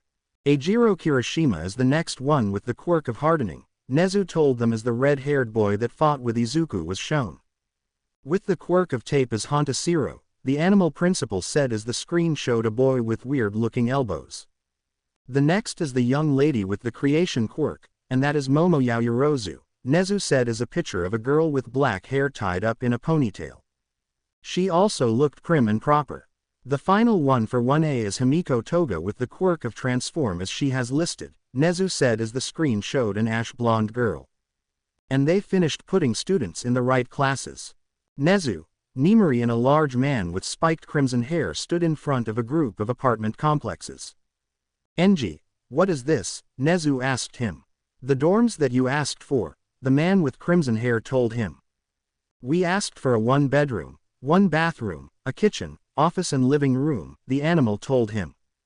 What you have given us is 4 bedrooms, office, built-in cupboards, bathroom, living room and a kitchen, Nimori added. And indeed, there was that, for the apartment dorms were that big.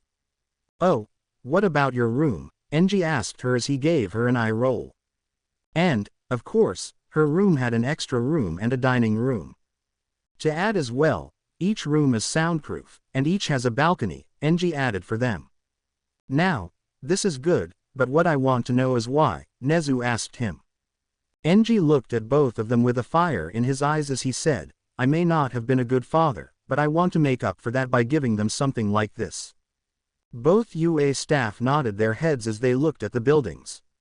And below, as you asked, there is gym below the dorm fit with all types of training apprentice, an Olympic swimming pool, a mediation zone fit with a waterfall, running track, soccer pitch that can be turned to a football pitch, he told them as they nodded their heads. But them B was still adding too much. An archery range, shooting range for gun and blasters, and finally 3 labs for the quirkless students, he finished. Is he for real? Nimori asked as she sweat dropped. And the ground floor is a common room and some extra storage room, the man told them. Yes, thank you, Endeavor, for this, Nezu told him as the man nodded his head as he walked away from them. As he got into his car and drove off, Nimori looked at her boss. This is our life now, isn't it? She asked. Yes, it is, he told her. UA Academy. Izuku and Gwen made their way to their class as they passed class after class. 1A, 1A, ah, there it is, Izuku said as they reached it. This is it, Gwen said as they opened the door. Once the door was open, they saw a lot of chaos within the room as their classmates were the ones generating the chaos. Just so you know, I'm the most beautiful, a feminine-looking man said that had sparkling around him. My greatest fantasy has come true, a bot with a ball for hair said, and Izuku remembered saving him. As they walked in, they seemed like they were the last ones for the class, they drew the eyes of everyone. Izuku looked okay with it as he channeled his lion spirit so that it did not bother him. But Gwen looked uneasy, so he sent out a wave of his Geki along with a lion-like glare. Sit down and shut up, he told them all as most of them ran to a seat and sat down. There was only one person that did not sit down, and that was Katsuki Bakugo as she looked slightly red around the cheeks at him commanding everyone. But she quickly shook it off and marched up to him. What makes you think I'll listen to you? She growled at him. Izuku stood his ground as around his body, the golden aura of his lion spirit was showing. But he added some mist flames as he was joined by two lions that formed next to him out of the ground as they added to the glaring contest. So, he won. Bakugo returned to her seat as well but was sending him dirty looks. Izuku walked to the empty seat as conversation started up once more, and the lions faded like mist on a warm day. This carried on as the door opened once more, and a huge yellow caterpillar thing crawled into the room. This is the hero course. Go somewhere else, it says to them as it seemingly stood up with its tail to show a human face. If you want to play at being friends, he said as he zipped to show that it was a sleeping bag. As the room went quiet once more, he said, okay, he nodded his head as he looked around at the students. It took 8 seconds before you were quiet. Time is limited. You kids are not rational enough, he told his class. I am Shota Aizawa, and I am your homeroom teacher. Now listen up, he said as his eyes caught Izuku's. So we are going to do a quirk apprehension test, so head to the changing room and chain into these, he told them as he held up a blue tracksuit. The tracksuit was navy blue with a white U, with a red outline, and an A was on the chest. The legs of the A went down the tracksuit legs. Everyone changed and went outside, waiting for their teacher to get there. Not long after, he came walking up with 2 robots along with him. Now let's do the tests, shall we? Shota said as he gained a creepy smile on his face as shivers went down everyone's spine. Before we do anything, Izuku Midoriya, come here, he told the teen. Izuku walked up to where his teacher was as said teacher pulled out a ball. In middle school, what was your longest throw? He asked the boy. 75 meters, Izuku told him.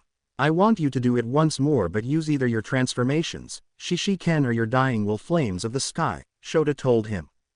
Everyone looked confused at what he said.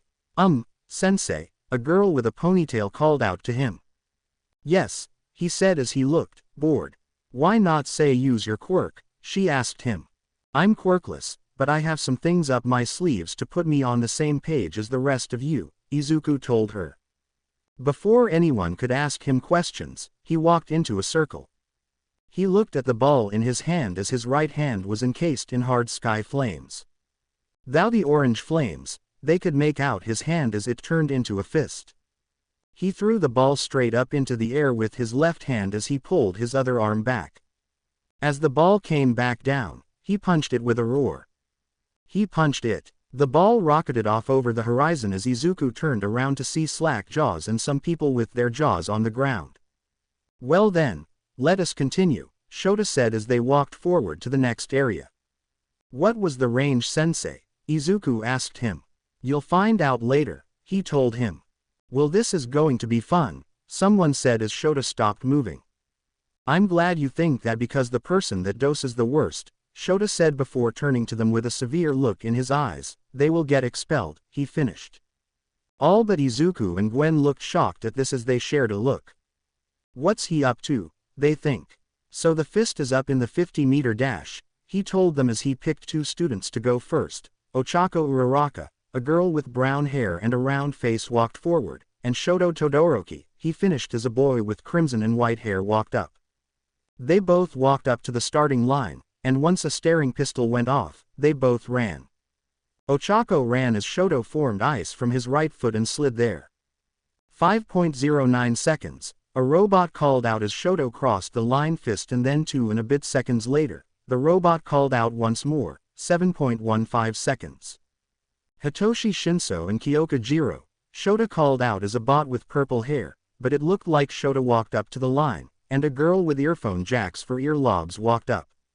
And both ran after the gun went off, and as they ran off, it looked like Hitoshi was slower, and the results proved it.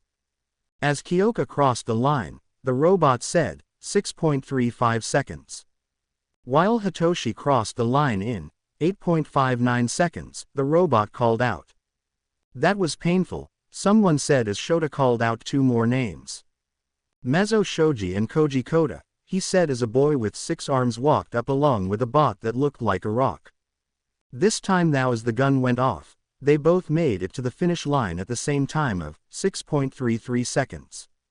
Eijiro Kirishima, a boy with spiked crimson hair walked up. Denki Kaminari, Shota called out as a blonde boy with a black lightning blot in his hair walked up. And so they both set off as they ran, but they also got the same time, 5.07 seconds. Kanako Heizono, Shota called as a girl with white hair walked up, and with a call of Suyu Asui, a girl with a frog-like appearance walked up.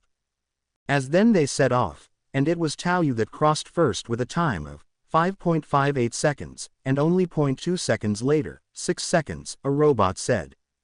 Katsuki Bakugo, Shota called out as the girl that won him a lot of money walked up. Mina Ishido, a pink girl with horns, joined Bakugo on the start line. As Shota fired the starting pistol, they both set off with Bakugo using her explosions to pull ahead while Mina used a white liquid to slide about. 4.13 seconds, a robot called as Bakugo crossed the line, and 5 seconds, it called out once Mina crossed as well. Hamiko Toga, Shota called out as a girl with ash blonde hair walked up and pulled out a red ball before putting it in her mouth and swallowing it. She grows fur on her back that joins with her hair that turns gold. Black spots form on the fur as she becomes a lot thinner. Interesting, Shota muttered as he watched her transform, and Fumikage Tokiyami, as a boy with the head of a blackbird walked up. And once Shota shot the gun, Hamiko jumped down and ran on all fours and got a quick time of 3.37 seconds, and after a while, the robot called out, 4.44 seconds. Gwen Tennyson, Shota called as Izuku patted her on the back as she walked up. Tenya Ida, he called out with a wince. He sent them off with a bang as Gwen called out, Inceleritate, as she glowed pink and matched Ida's speed. 3.03 seconds, 3.04 seconds, the robot said as they both passed the line as the pink glow left her. Shota looked shocked and then smiled. That was good, he said before calling out, Mei Hatsume and Rikido Sato, as a girl with pink hair walked up and a boy with brown spiked hair walked up. And they both ran, and Rikido got the better time of 5.38 seconds, and Mei got the time of 5.59 seconds. But on the bright side, she kept the smile on her face. Izuku Midoriya, Shota called as Izuku walked up and turned into XLR8 and waited at the start line. Minoru Mineta, he called out as he looked at Mineta and said, if this were a race, he would win before you even left the start line, as the boy with balls for hair walked up. Shota raised the gun in the air and closed his eyes, and fired. There was a high-pitched sound for a second before the robot called out, 0.01 seconds, and then as everyone looked on in agony as Mineta crossed the line in 9.53 seconds. He had won by a landslide. Momo Yaoyorozu, Shota called out as a girl with black hair tied into a ponytail walked up and unzipped her shirt. Melissa Shield, as a blonde girl with glasses walked up. And so they both ran off, and both got a good time, 7.02 seconds. Yuga Aoyama and Masharao Ojiro, Shota called out as two blonde boys walked up as one was feminine looking while the other had a tail. As Shota fired the starting pistol as they both ran. Mashiro ran while Yuga crossed his arms behind his head and fired a laser from his navel. 5.49 seconds, 5.51 seconds, the robots called as Mashiro crossed first flowed closely by Yuga. So he's the one that Sensei gave the powers to, Konako thought as she looked at Yuga. Sorry if I spoiled it for any of you. Honta Shiro and Itsuka Kendo, as a guy with weird-looking elbows walked up with an orange-haired girl. They both walked up the start line and set off once Shota fired the starting pistol. Honta shot out some tape from his right elbow that stuck to the finish line and pulled himself to it. 4.44 seconds, the robot called out as it then said, 4.48 seconds, as Kendo crossed the line.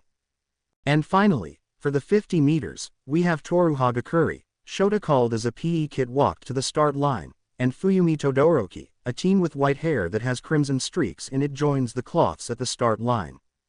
And then they set off with a loud bang, and Fuyumi crossed the line first, 4 seconds, the robot called out and then it was not long before Toru crossed the line, 4.16 seconds. The sleeve of the PE moved to wipe where sweat would be. That was a good run, they said in a female-like voice. Well, the chest showed that they did have beeps, Satoru was a girl. She skipped back to the others. What a strange girl, Fuyumi thought as they returned to the rest of the class. Okay, we are now heading into the gymnasium for 3 tests, Aizawa said as they all followed him to a large building. When they enter, they find a table with 4 devices on them. This next test is for grip strength, he tells them as Melissa, Konako, Kyoka and Tsuyu are given the devised first. As reading is shown, Kyoka grips with all her might, 44.7 kilograms, she told her teacher as he nodded his head. Izuku looks at them and then down at his chest in thought as Melissa calls out, 57.9 kilogram. What you thinning cuz? Gwen asks him.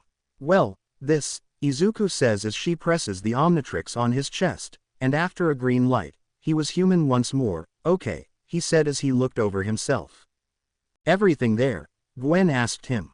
Izuku pats himself down and nods his head. Yay, he says to her as Konako calls out, 55.0 kgk. Good, Gwen said before swatting him upside the head. What was that for? He asked her as he rubbed his head. 56.0 kilograms, Tsuyu called out to the teacher. Okay, you 4 pass them to the next person. Shota looked at them but had confusion in his eyes at Izuku. Looks like he found out something new about that watch, he thought. Jiro walked up to Hitoshi and handed him the device as Melissa gave it to Kota, Konako gave hers to Ida, and Tasuyu gave her one to Shoto. Hitoshi held the gauge with all his might before he depressed it and called out, 76.9 kilograms, as he was now the highest ranking. He gave his to Kaminari as Kota whispered to Shota his score and then gave the grip gauge to Shiro. Ida compressed the gauge as a number showed up, and he called out, 100.7 kilograms, before he gave it to Kendo. Shoto griped it before calling out, 99.9 kilograms, and then giving it to Mina. All 4 of them griped it simultaneously and called out at the same time. 765.0 kilograms, Kendo said as her fist grew in size around the handle of the device. 120.0 kilograms, Shiro said as he gave a broad smile on his face. 61.0 kilograms, both Kaminari and Mina called out. Shota nodded and put the readings into his phone as the 4 passed the gauges on. Mina walks over to Bakugo and hands her the gauge as Shiro gives his one to Izuku, Kendo gives her one to Mineta, who sniffed it, and Kaminari gives Hose one to Gwen. Bakugo griped with all her might as the gauge signaled that it had finished with calculating the number. 458.0 kilograms, is what she called out before handing hers to the female Todoroki. Izuku nods to Gwen as the arm that holds the gauge is glowing purple. Gwen nodded back as her arm was glowing pink. Furza, Gwen called out as the arm bulged out with muscles and compressed the gauge. Izuku's arm did the same with an influx of cloud flames, and his arm became that of a bodybuilder and gripped the gauge. Gwen spoke first. 700.1 kilograms, and gave hers to Kirishima as they both let go. 750.0 kilograms, Izuku said as both his and Gwen's arm deflated back down to normal. He gives his gauge to Toga, who came bounding up to him. Everyone turned to Mineta as Aizawa called out, no, you can't use 2 hands, to see that add more grip by using his other hand. 44.9 kilograms, is what he called out after being scolded. As Toru came over to him and took it from him, Toga swallowed another red orb as horns grew out of her head, and her hair turned black as well as black fur grew on her. Fuyumi gripped it and proved to have a stronger grip than her brother, 112.0 kilograms, she said as she looked over at her brother. There was no escape for him. Fine, you're stronger, was the reply from the younger Todoroki. Toru grinned hers as they all saw that it compressed, and she called out, 66.6 kilograms, and then she passed her one to Yuga. Toga griped it, and then she read out, 555.9 kilograms, as she gave it to Shoji. Kirishima called out once he depressed his gauge, 520.6 kilograms, and gave his one to Momo. Fuyumi walked over to and give the gauge Sato, who dumped a lot of sugar down his throat and crazily called out, 333.6 kilograms, and then not long after Shoji called out, 540.0 kilogram. Both boys walked to Mashiro and Uraraka, who was walking as Yuga said, 33.9 kilograms, and it looked like to him it was that he was the top. This kid does not have a grip on reality. Yuga gives his one to Mei while Momo calls out, 145.0 kilograms, and gives her one to Tokiyami. And so the last four compress the gauge, and then they all read out their score. 100.7 kilograms, is what Uraraka called out as she put the gauge on the table. Mashiro compressed it, and he read, 238.9 kilogram. 50.0, Mei said in a cheerful voice. And finally Tokiyami called out, 200.6 kilogram. 200.6 kilogram, Shota muttered as he input the information into his phone. He then walked over to 7 mats on the floor and called out, next, we are going to do some sit-ups, and you will have to count how many you do, Aizawa told them. They nodded as he called out the first 7, Yuga Aoyama, Mashirao Ojiro, Kyoka Jiro, Toru Hagakure, Momo Yaoyorozu, Itsuka Kendo and Gwen Tennyson. All 7 went over to the mats, got on their back and got ready, and go, he said as he pulled out a stopwatch and started it. And all 7 started, but Gwen was going faster than the others as they heard her call out, 19, 20, 21, 22, 23, 24, 25, and continued accumulating as Mashirao was just behind her by 1 and the others were far behind them. Time, Shota called as 2 minutes was over. Gwen did 250 and was now breaking a sweat. Ojiro did 222 and was a little sour. Toru did 264, and well, no one could tell how she was. Kendo followed up with 220, and sweat was pouring off her. Momo felt the burn as she finished 200. Jiro and Yuga were breathing heavily as Jiro did 197 while Yuga did 77. Okay, next 7 are Tsuyu Asui, Fumikage Tokiyami, Eijiro Kirishima, Mezzo Shoji, Minoru Mineta, Mei Hatsume and Hitoshi Shinso, he said as Mineta was the one that led everyone for a surprise. I cannot tell you that Mineta was powered by something since this is only the 3rd chapter, and he pulls 237. Mei did the least with 100, but she still had energy. Tokiyami did second with 219 and was ahead of Shoji, who did 218. Hitoshi did 199 while Kirishima did 229. While Tsuyu did 230. As Shota read the next 7, everyone was shocked at Mineta, Tenya Ida, Izuku Midoriya, Katsuki Bakugo, Shoto Todoroki, Denki Kaminari Rikido Sato and Melissa Shield, he called before Dead kicked in. Izuku, Ida, Bakugo and Shoto all stared down as they got ready. Get ready, Aizawa said as he held up the stopwatch as they all got on their backs. Open the floodgates, Gwen said as the rest of the class got into a prying position. Go, Shota called out as the 4 had become blurs as they heard 4 say, 30, 31, 32, 34, 35, and he had only just pressed it. Are they even human? Mineta asked the rest of the class. You're right. No human can do that, Kirishima said as they heard them go to 100 and keep going. To their eyes, the only humans were Sato, Kaminari and Melissa. They look at them and hear them call out that they were now reaching 50, 56, and 70, respectively. Once the time was over, Izuku did the most with 400, with Shoto doing second best with 399. There was Bakugo that did 398 and Ida that did 397. None of them looked winded as they were fueled by beating the others. Melissa did 240, so she was up there with the beast. Sato managed to do 225 and was still able to go on. Kaminari did a good 210 and looked ready to fall over when he stood up. Mina Ishido, Ochako Uraraka, Koji Koda, Honda Siro, Himiko Toga, Konako Heizono and Fuyumi Todoroki, Shota called as they got ready. "You are the last 7 before we move on to the last test indoors," Aizawa told them as they got ready and went off as he pressed the stopwatch. After 2 minutes, Fuyumi did 333 and looked ready to do another few. Uraraka did 299, and she looked a bit winded. Mina did 215, and she could not get up. Koda said quietly that he had done 202. Konako did 198 and was mad at herself for going slow. Siro did 180 and also looked mad at himself. Himiko did 170 and was looking pleased with herself. They all rested a few minutes before moving over to an apprentice as they were done. "Right next, you have to sit down and touch your toes," Shota said as he described the color of the sky. "And I shall save you reading on the angles of them trying to reach their toes." And Gwen and Suyu did their best and could sit down on the floor and touch their toes. And everyone but Mineta got second place. They all walked out of the gymnasium to see a sandpit was coming into view. "Next up is the standing long jump, and I will score you on how you can jump from standing," Aizawa told them. "So first up will be Denki Kaminari," he told them all.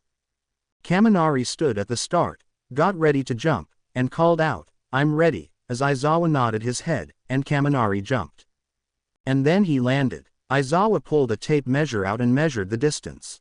5 feet and 7 inches, he read out. "That's just," Gwen said as she heard the score.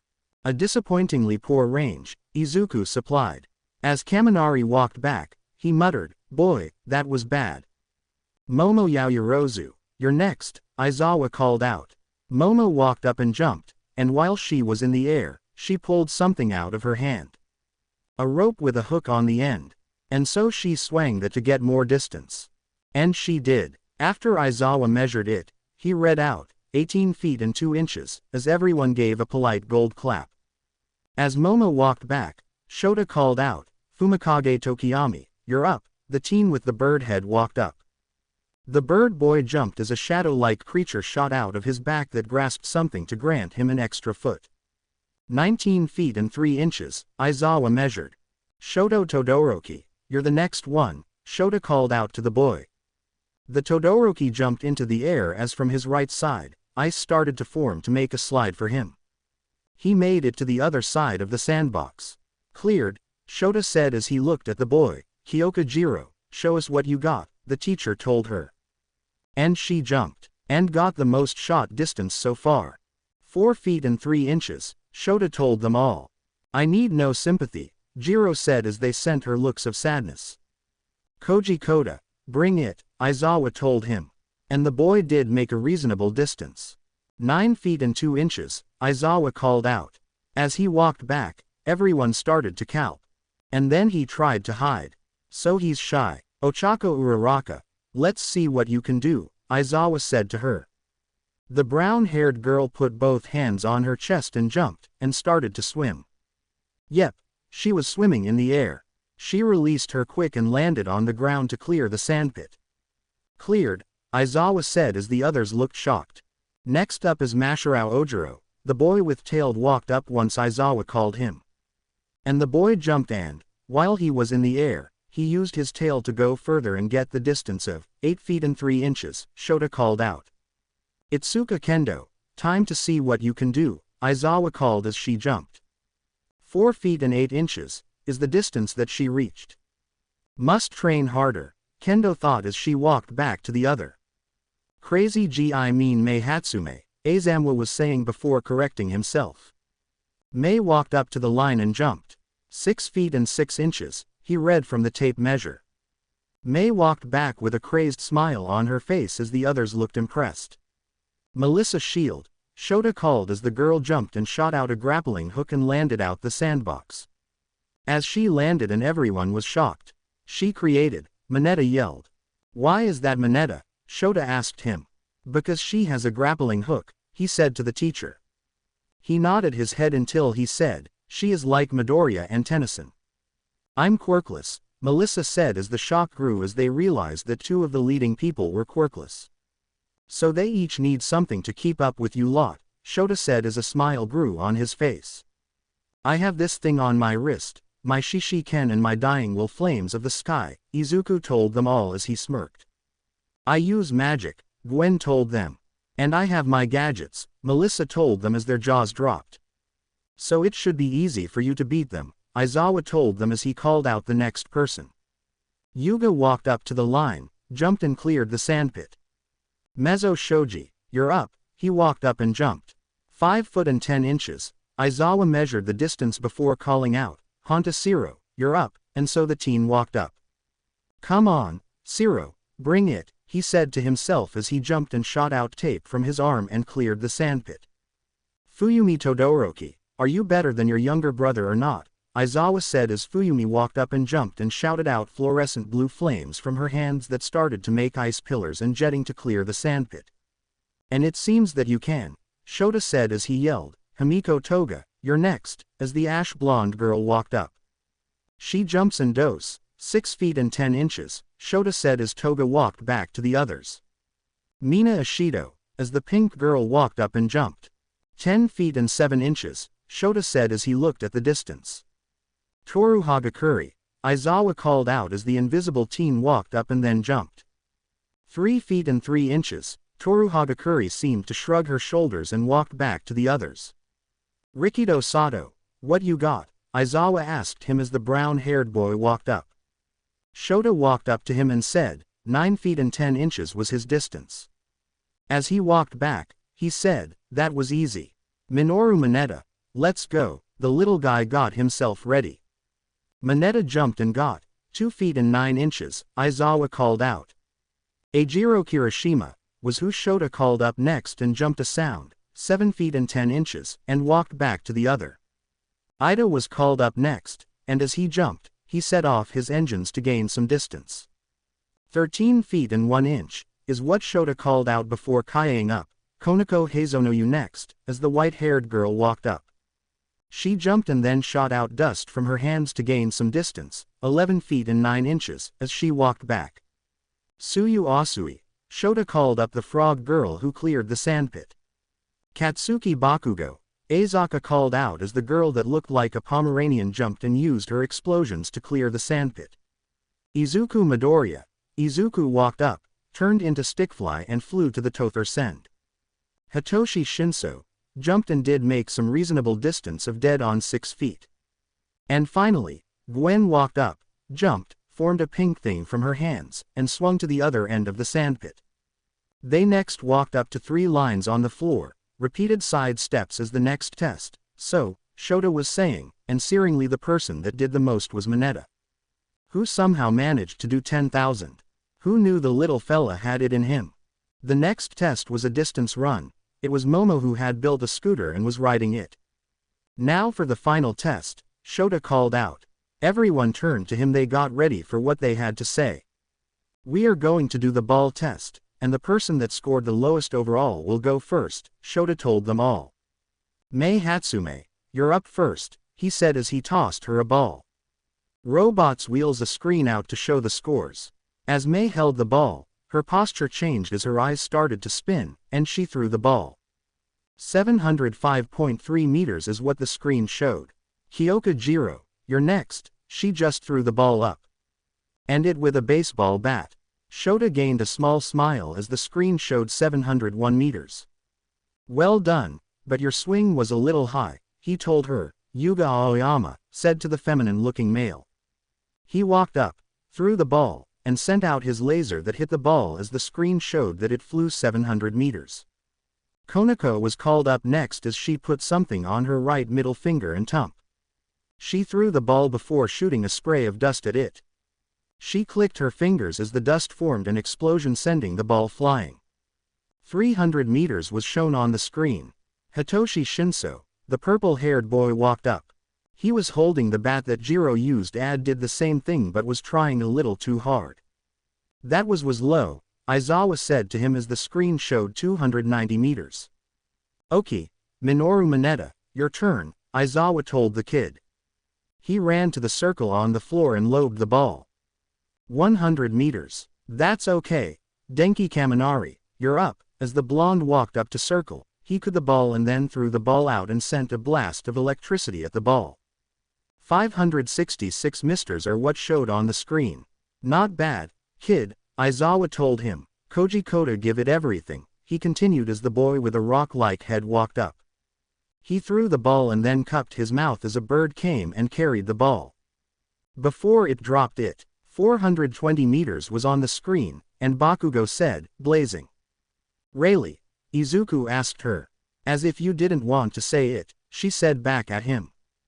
Himiko Toga is up next. She swallowed another red orb and became another half-ox as she threw the ball. As she became normal, the screen showed 500 meters. Shota called up, Honta Zero, come on up. The tape boy walked up, let the ball go and started spinning. And spinning. Any time now, Bakugo said as Zero let the tape do, and the ball went flying. 200 meters was not on the screen as Shota called Mina to throw the ball. And the screen showed 210 meters, and Shota nodded his head. Mezzo Shoji, let go, called out to 6 armed students. 350 was shown on the screen as Momo walked up next and her stomach glowed, and she pulled out a cannon. She put the ball in the cannon and is sent flying. 650 W meters is shown on the screen as Mashirao Ojiro took her place. He threw the ball in the air and hit it with his tail, sending it soaring through the air. 600 meters was now on the screen. Itsuka Kendo, it's your turn, Aizawa told her. Her fist grew, encasing the ball, and she lobbed it, and 270 meters. Fumikage Tokiyami, Aizawa walked up and the dark creature that shot out of his chest sent the ball flying. 169.9 meters are shown on the screen as Suyu as she did something similar to what Zero had done. But she used her tongue and span around and thrown it. 180 was now on the screen. Toru Hagakure, let's see what you can do, Aizawa called to the floating cloths. The invisible girl picked the ball and lobbed it into the air as the screen showed 310 meters. Rikido Sato, you're up, the hobo teacher called out. Sato walked up and unloaded a few grams of sugar into his gullet before throwing the ball. Way to go. Next up is Melissa Shield, Shota said as 299 meters was now on the screen. The glasses-wearing blonde walked up and threw the ball. She turned around. As they flew through the air, she pulled out a circular boomerang in the shape of a bat with pointed ears that formed it. Batman. Arkham series Batarang. She threw it as it spun through the air and hit the ball that made it go farther in the air. Shota whistled at a distance of 444.4 meters and looked at her. Well done, Miss Shield, he told her as she walked back. Eijiro Kirishima, you're next. The red-haired boy walked up and then threw the ball. Ochako Uraraka, you're up, so bring your A game, Shota told him as the screen showed 150.9. Uraraka held the ball, used her powers on the ball. And she threw it and let the wind blow and carried the ball through the air.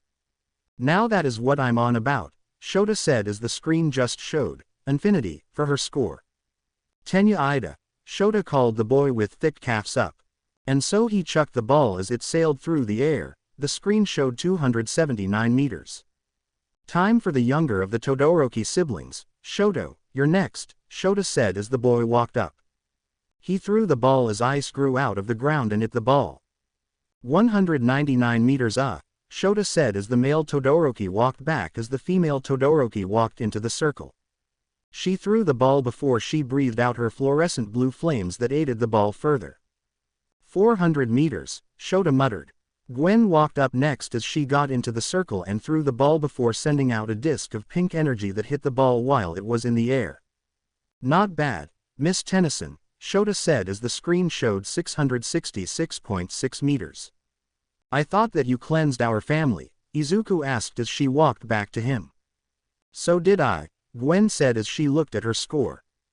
Doesn't really matter now, does it? Izuku asked her. No, she told him. Katsuki Bakugo, you up next, Shota said as Bakugo walked up to the circle. She ensured that she would get Izuku staring at her ass as she walked up.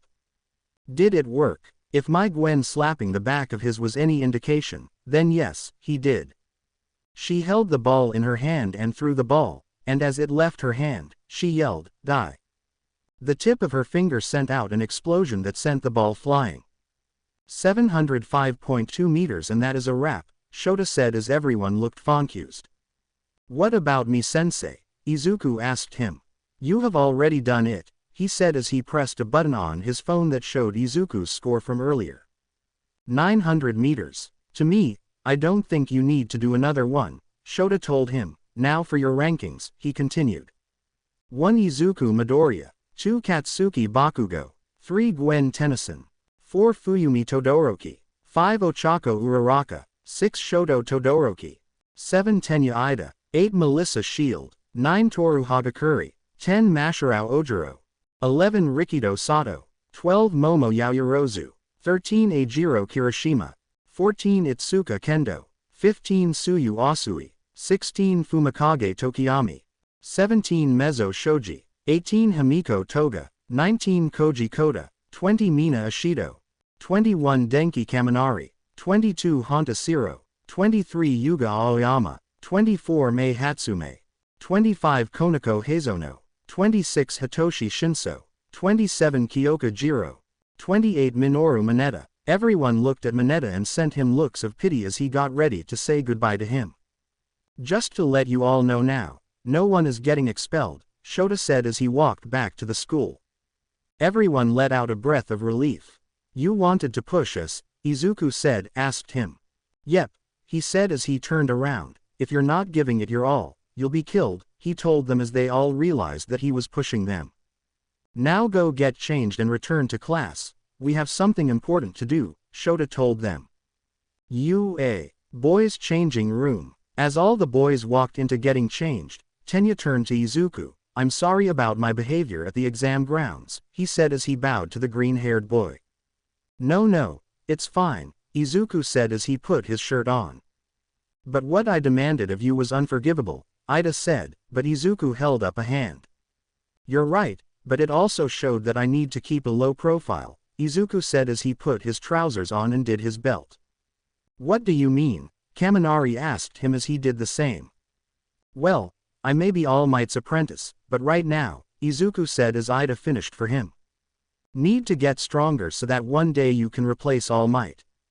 Izuku nodded his head as he did up his tie. Or tried to. I hate these things, Izuku muttered as the others laughed.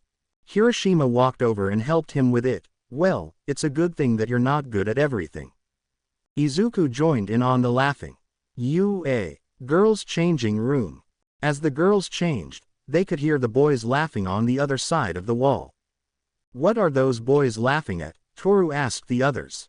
Hell, if I know, Bakugo said as she pulled out her bottoms to show off her panties. They were pure black with green writing and an arrow pointing down saying, Chamber of Secrets, while over her ass it said, Wanna Slytherin. Harry Potter fan, Gwen asked her as she pointed to the panties. What? It's a good book series, Bakugo said and looked at Gwen as if to challenge her. You're right, Gwen said as she looked at Bakugo, who had now but her skirt on, but JK is a bitch, Gwen told her. What do you mean? Bakugo asked as she took off the top of the tracksuit to show her bra was pure green with silver snakes on it. She has said that in her book's world, there is no such thing as transgender, Gwen told her as she put her shirt on. Damn man, Toru said as she was doing up her tie. As Fuyumi put her socks on as she said, well, Percy Jackson is a better series. It's okay, Gwen said as she was putting her skirt on. I like Artemis Fowl, Konako said as the others turned to her. Now that is a good series, Gwen said as she agreed with the white-haired girl. What do you think, Yaoyorozu? Toru asked her. The girl looked thoughtful for a second before saying, Twilight. Now the changing room was slit. Gwen, Bakugo, Konako, Fuyumi and Melissa shook their heads while the others nodded. Let's just agree to disagree, Gwen said as they all were ready to return to class. UA. Classroom 1A. As they all came back into the classroom, they found that Aizawa was holding a box with a hole in it.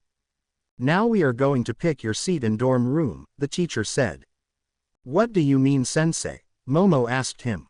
Well, I'm not going to put a gun to your head, but the number that you pull out of this box is the seat that you will sit in for class, Shota said as he looked over his students. We will do it in the order from the quirk assessment test, he told them as Izuku walked up.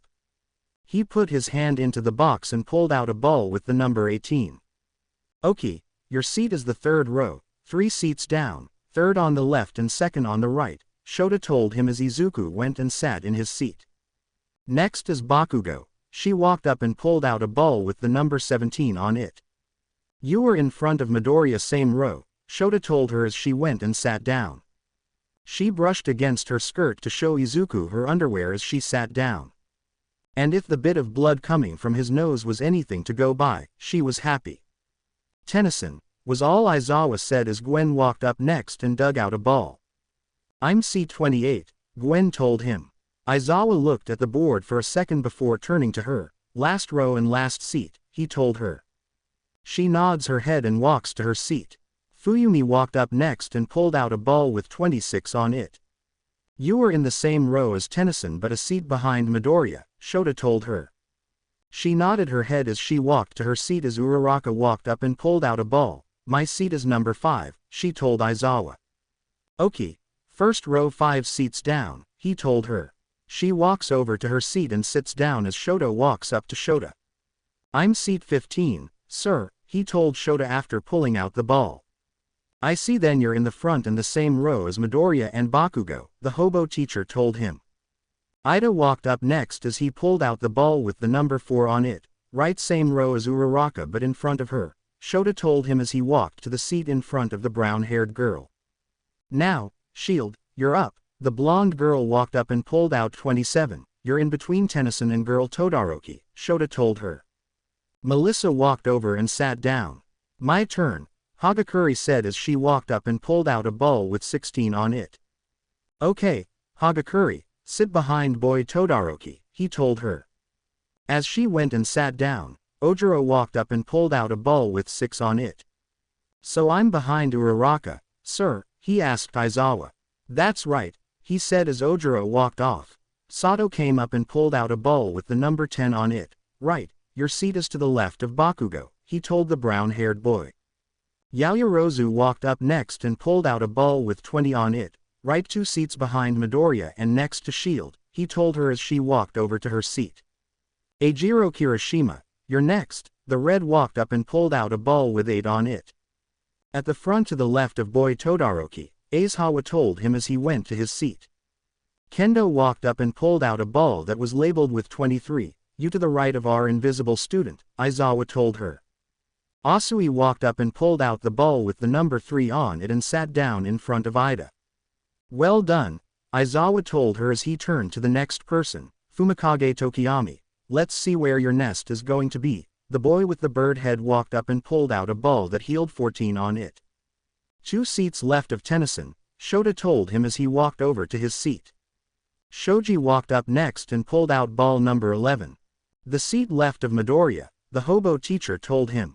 Toga walked up next and pulled out the ball that had 22 on it, and Shota said, sit to the right of boy Todoroki, he told her as she skipped to her seat.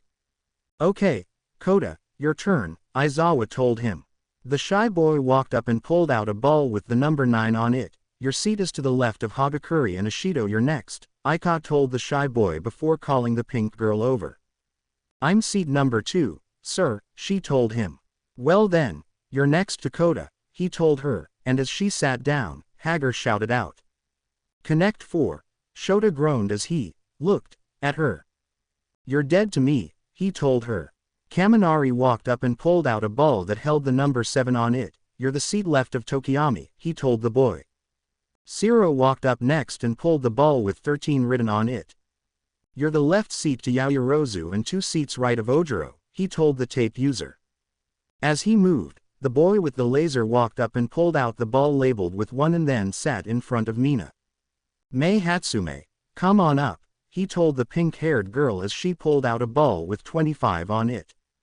Your seat is in the middle of Tokiyami and Tennyson, Aizawa told her as she sat down. Kaneko walked up and pulled out a ball that had 24 upon it and sat down next to Bakugo. Hitoshi pulled out number 25 and sat next to Midoriya. Jiro walked up next and pulled out the ball that had 12 and on it as she sat down next to Uraraka, and Mineta was given the last ball that held 19. I'm surrounded by the pure goddesses that will need me, Mineta thought as he sat down. What he did not know was that life was not fair for him. For our hero Izuku, though, life had to pay its dues for all the shit that it had thrown his way. And this story had only just begun. But for now, let us return to the story. The balls that you have pulled out holds a key within it, Shota told his class as they all looked over the balls that they had in their hands. They noticed that it had spinal parts to them and the amount that can be pushed. They are all puzzles, so for the rest of the day, you can solve them to get the key out, he told them. Izuku looked at him before activating the Omnitrix, turning it into gray matter, and transforming into said alien. Everyone heard a squeak of gray matter as Izuku jumped onto the desk. Who said you could use your powers, Midoriya? Aizawa asked him with a hint of a smile on his face. Gray matter looked at the teacher. Who said that we can't use them? He said to him. Shota's smile grew on his face as he looked at his student. True, so true, he said as he matched the small alien work, and if I've got it right, that is your smallest form, he continued. And everyone followed what he did. They all twisted the middle. They rotated one half of it. They turned a delay 90 degrees. Pressed a button on the bottom. And they pressed a button on the top. There was cling on the tables as keys fell out from all the balls. I've got to hand it to you all to solve it that fast, Shota told them. Now real classes start tomorrow, and for the rest of the day, you are going to be sorting out your dorm rooms, he continued before walked to the door. And stoked. Let me just tell you all now they are bigger than you expect, said before walking out. And so everyone collected their things and left as well. A class 1A dorm. When sensei said they would be bigger than we expect, Izuku said as he looked over the apartment block that he and class were in front of. Both Todoroki had deadpan looks and said at the same time, this was our father doing this. They all walked in to see a common area with yellow plush seats. It had a small TV area so that they could watch the news. But other than that, it was empty. No art on the walls, nothing. There was 4 elevators in the middle as well as a post room. Oh, let's not forget that everything everyone owned was there with boxes with their names on them. As they moved to their thing, one of the elevators went, bing, and Nezu and Nimari walked out. Welcome all to your apartment dorms, Nezu said as he looked at the students. On this floor is the common room, mailroom and newsroom, he said as she swept his arms around him. Oh, it also holds the teacher's apartment. The floors above us are apartments for everyone, and there are 4 on each floor, Nimari told them. On the first floor is apartments 1, 2, 3 and 4. The second floor has 5, 6, 7 and 8, she continued. On the third floor is 9, 10, 11 and 12. The fourth floor has 13, 14, 15 and 16, Nezu told them all as they nodded their heads.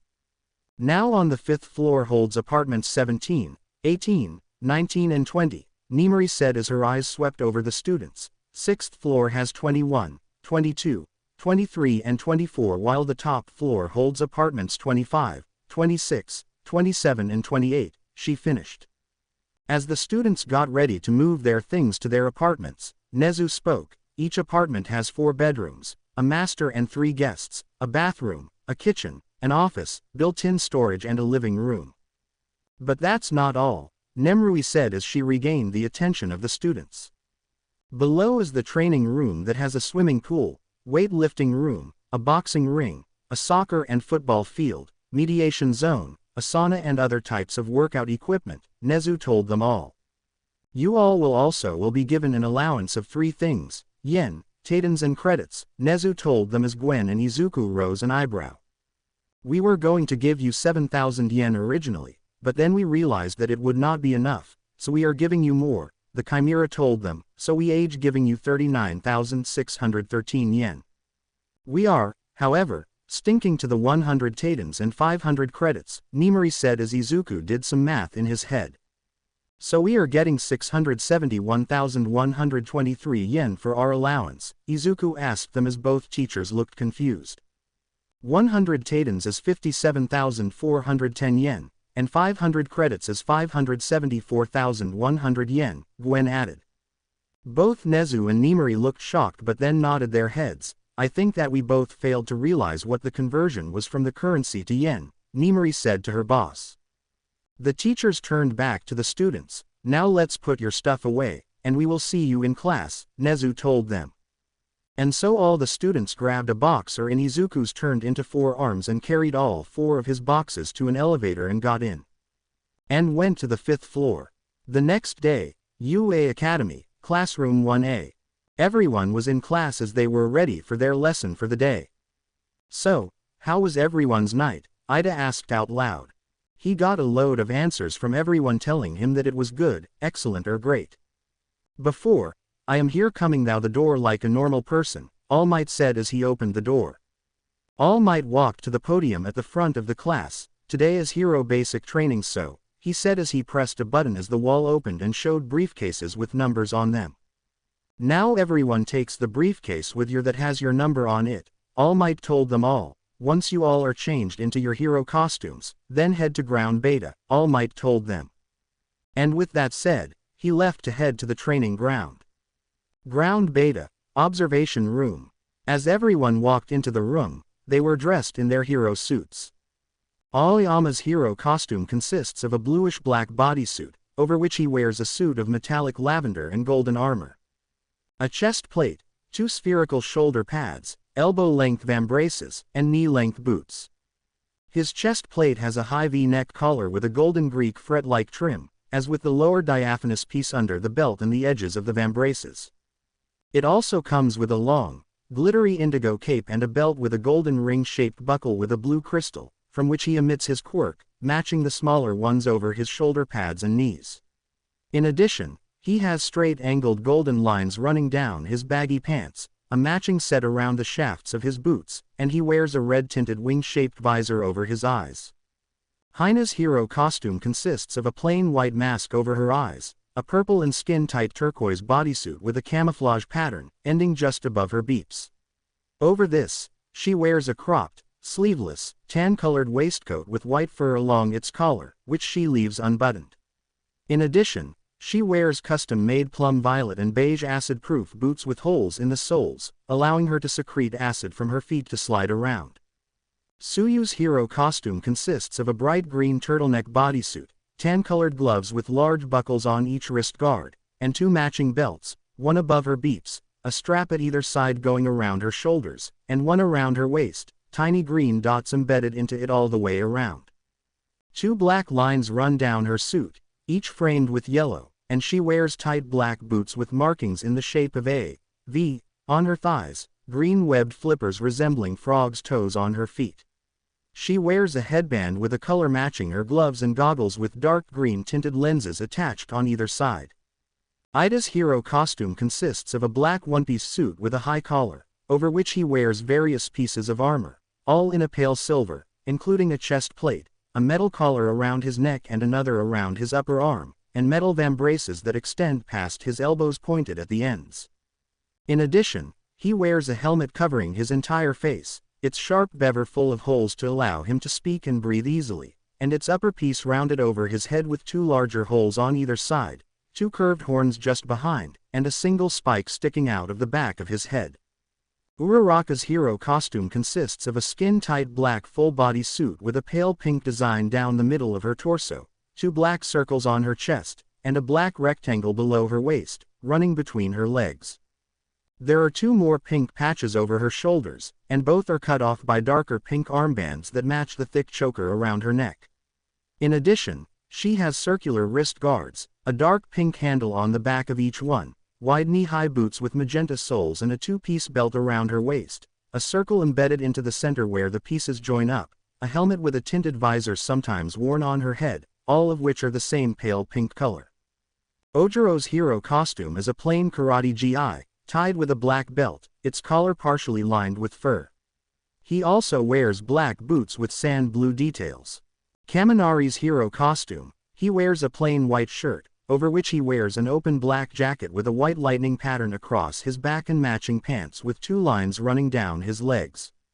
He has a single, square-shaped earphone over his right ear, something resembling a radio antenna sticking out of the top. Hiroshima hero costume. He wears two dark red gear-shaped shoulder pads.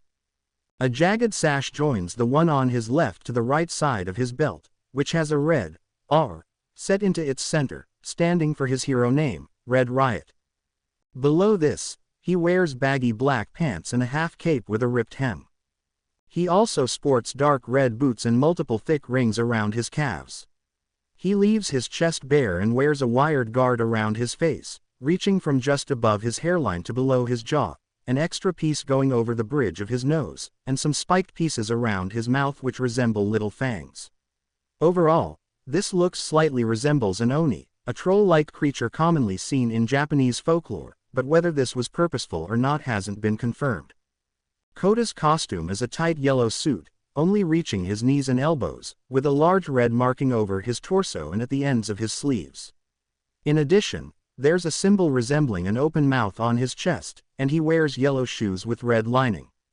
Sato's hero costume consists of a yellow full-body suit, covering the entirety of his body, the only exceptions being the holes around his mouth, each of his eyes, and his hair. In addition, he wears white gloves and boots and a utility belt around his waist. Shoji hero costume consists of a tight blue tank top, 6 white markings resembling eyes, connected at the top to a darker, more indigo-colored mask. Its design is the one he usually wears. In addition, he has a belt with another, larger eye shape embedded into its center, this time yellow, below which he wears slightly baggy trousers to match his shirt, 2 darker lines running down the sides of his legs, and indigo boots. Jiro's hero costume consists of a black leather jacket, a long salmon-colored shirt with several rips at the collar and hem, black pants, and boots with stereos built into their shafts. She also has 2 small, triangular red paint marks just below her eyes, a plain black choker, and white fingerless gloves. Siro's hero costume consists of a black, skin-tight bodysuit with a turtleneck, which is plain from a white design on his mid-torso area, and 2 yellow trimmings around each elbow-length sleeve. In addition, he wears white boots, lined with yellow, and has short white bands around his waist and the sides of his thighs, a larger one across his chest to connect his shoulder pads, shaped like tape dispensers. He completes his outfit with a yellow helmet, shaped similarly to his shoulder pads, with a large black visor obscuring his face. Tokiyami's costume consists of a black robe but tinted a dark purple where the light hits it, covering his entire body, stopping halfway down his shins and knee-high black boots. Shoto's hero costume is a plain off-white shirt with matching pants and boots, with 2 gold-colored straps going over his shoulders. He has what appears to be a material resembling ice covering his whole left side. Hagakuri's costume was a pair of light blue gloves, decorated by pale pink lines, and light brownish-gray lace-up shoes. Bakugo's hero costume is a tight, black, sleeveless tank top, with an orange X across the middle over her beeps, forming a V-neck. There are 2 dots along the left line of her collar, indicating the support company that designed his costume. Her costume also has a metallic neck brace worn with rectangular ends with 3 holes on each side. Her sleeves reach from within her large grenade-like gauntlets to her biceps. Her belt, which also carries grenades, holds up her jean shorts with knee guards, below which she sports black, knee-high combat boots. Her mask is jagged and black, and as it goes around her eyes, a large, orange-rimmed flare shape protrudes from each side. Izuku's hero costume is a jungle green full-body jumpsuit with a red belt with 10 pouches, elbow pads, a pair of jungle green gloves that held a red gem that had the Omnitrix symbol on the back of the hand, and black flame-type designs also covers the base of the gloves. All 8 of his rings donned his fingers. His right arm has a metal cannon strapped to it, with a skull's face over the glove and a barrel aimed out of the skull's mouth. Another head mounted on the rear end of the cannon allows various ammunition to be loaded.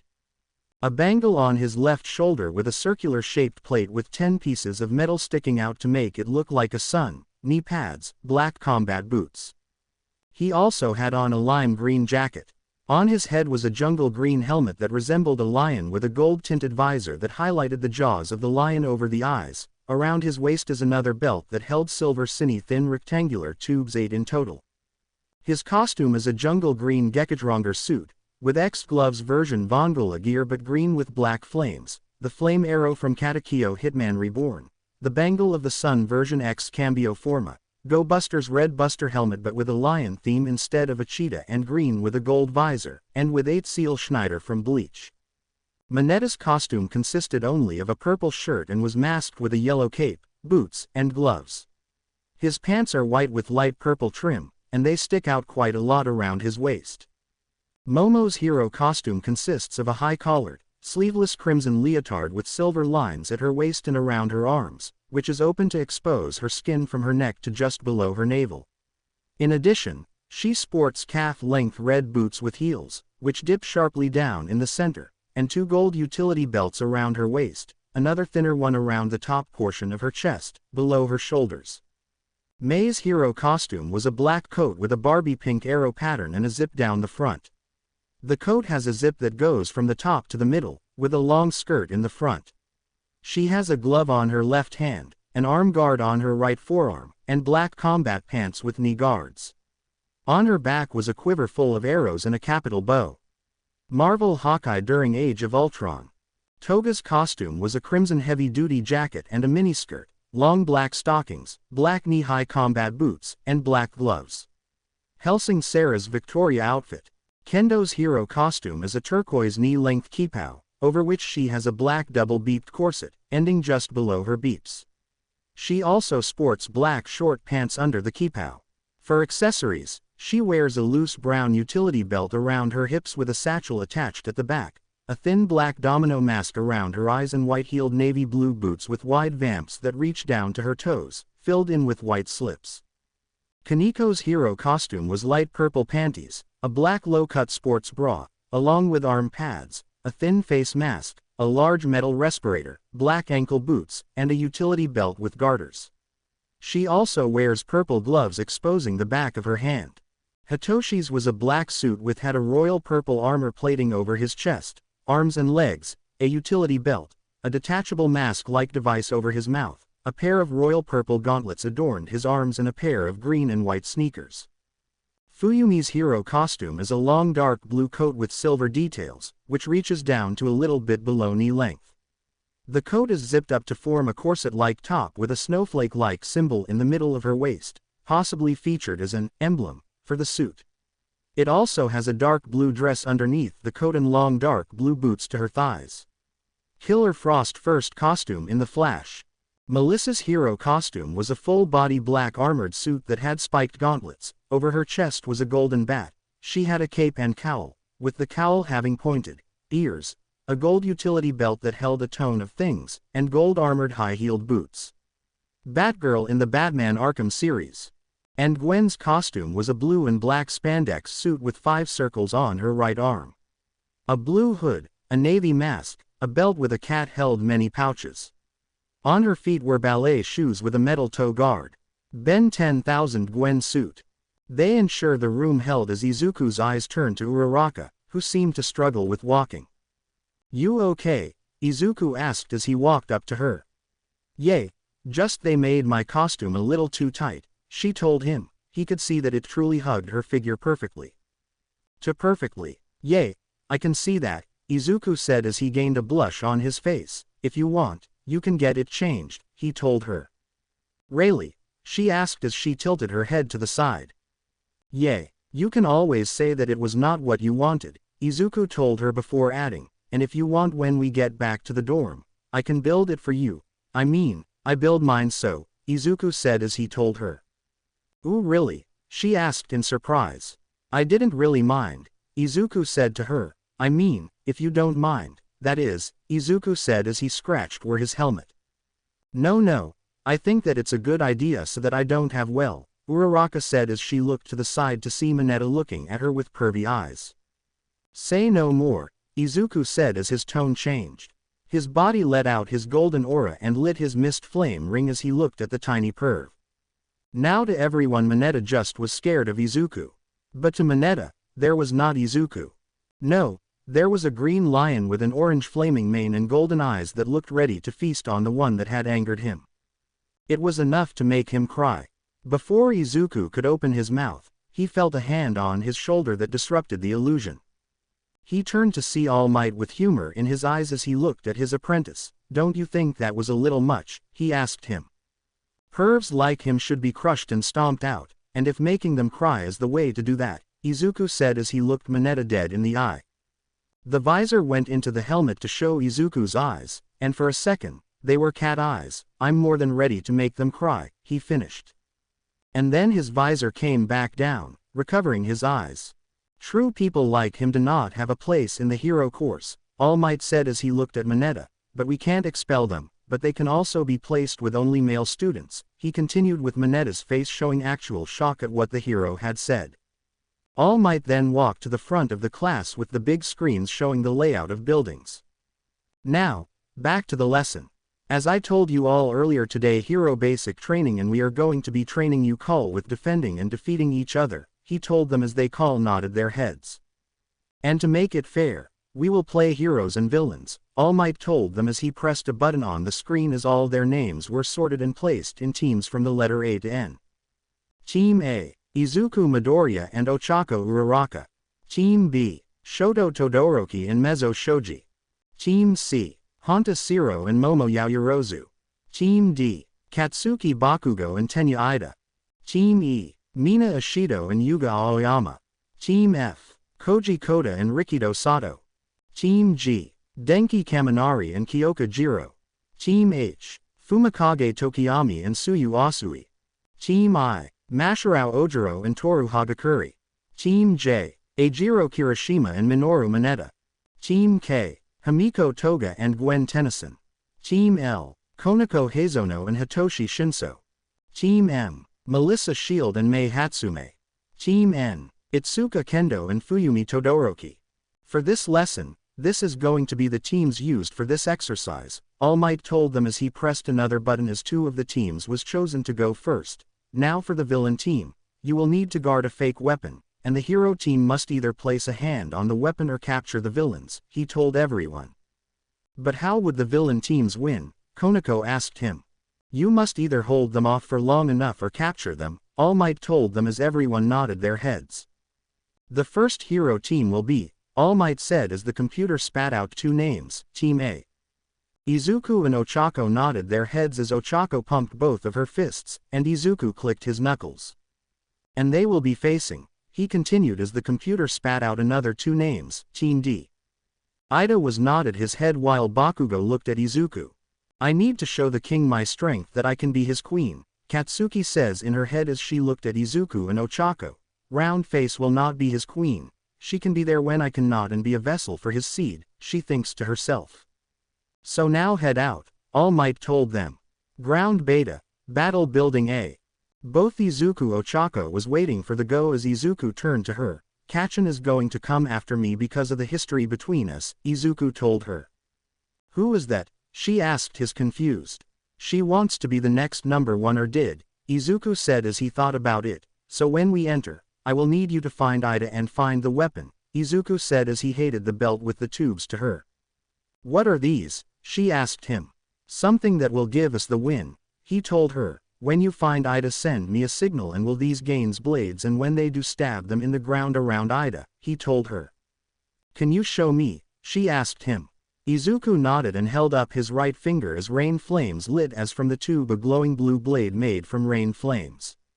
"Oh," was all she said as she strapped the belt on. "You may start," All Might's voice said as it came from their earpieces. Izuku and Ochako both ran into the building as they could hear a rumbling in the building. And it was coming closer to them. "That her," Izuku said as Katsuki came rocketing down the stairs after them. "Go, I got this," Izuku yelled at Ochako as he went after the Boom Boom Girl. Both Izuku and Katsuki met in the middle as they punched and kicked each other.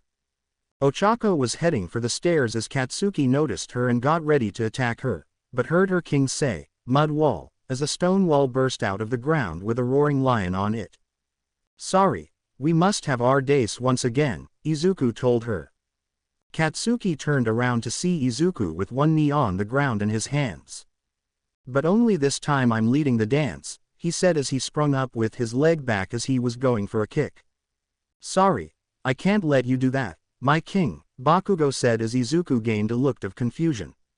She uses it to her advantage by grabbing his leg and throwing him into the wall he made. Izuku shot out sky flames from his hands, shot back at her and went for a punch. I'm your what? Izuku asked her as his punch connected as she stumbled back.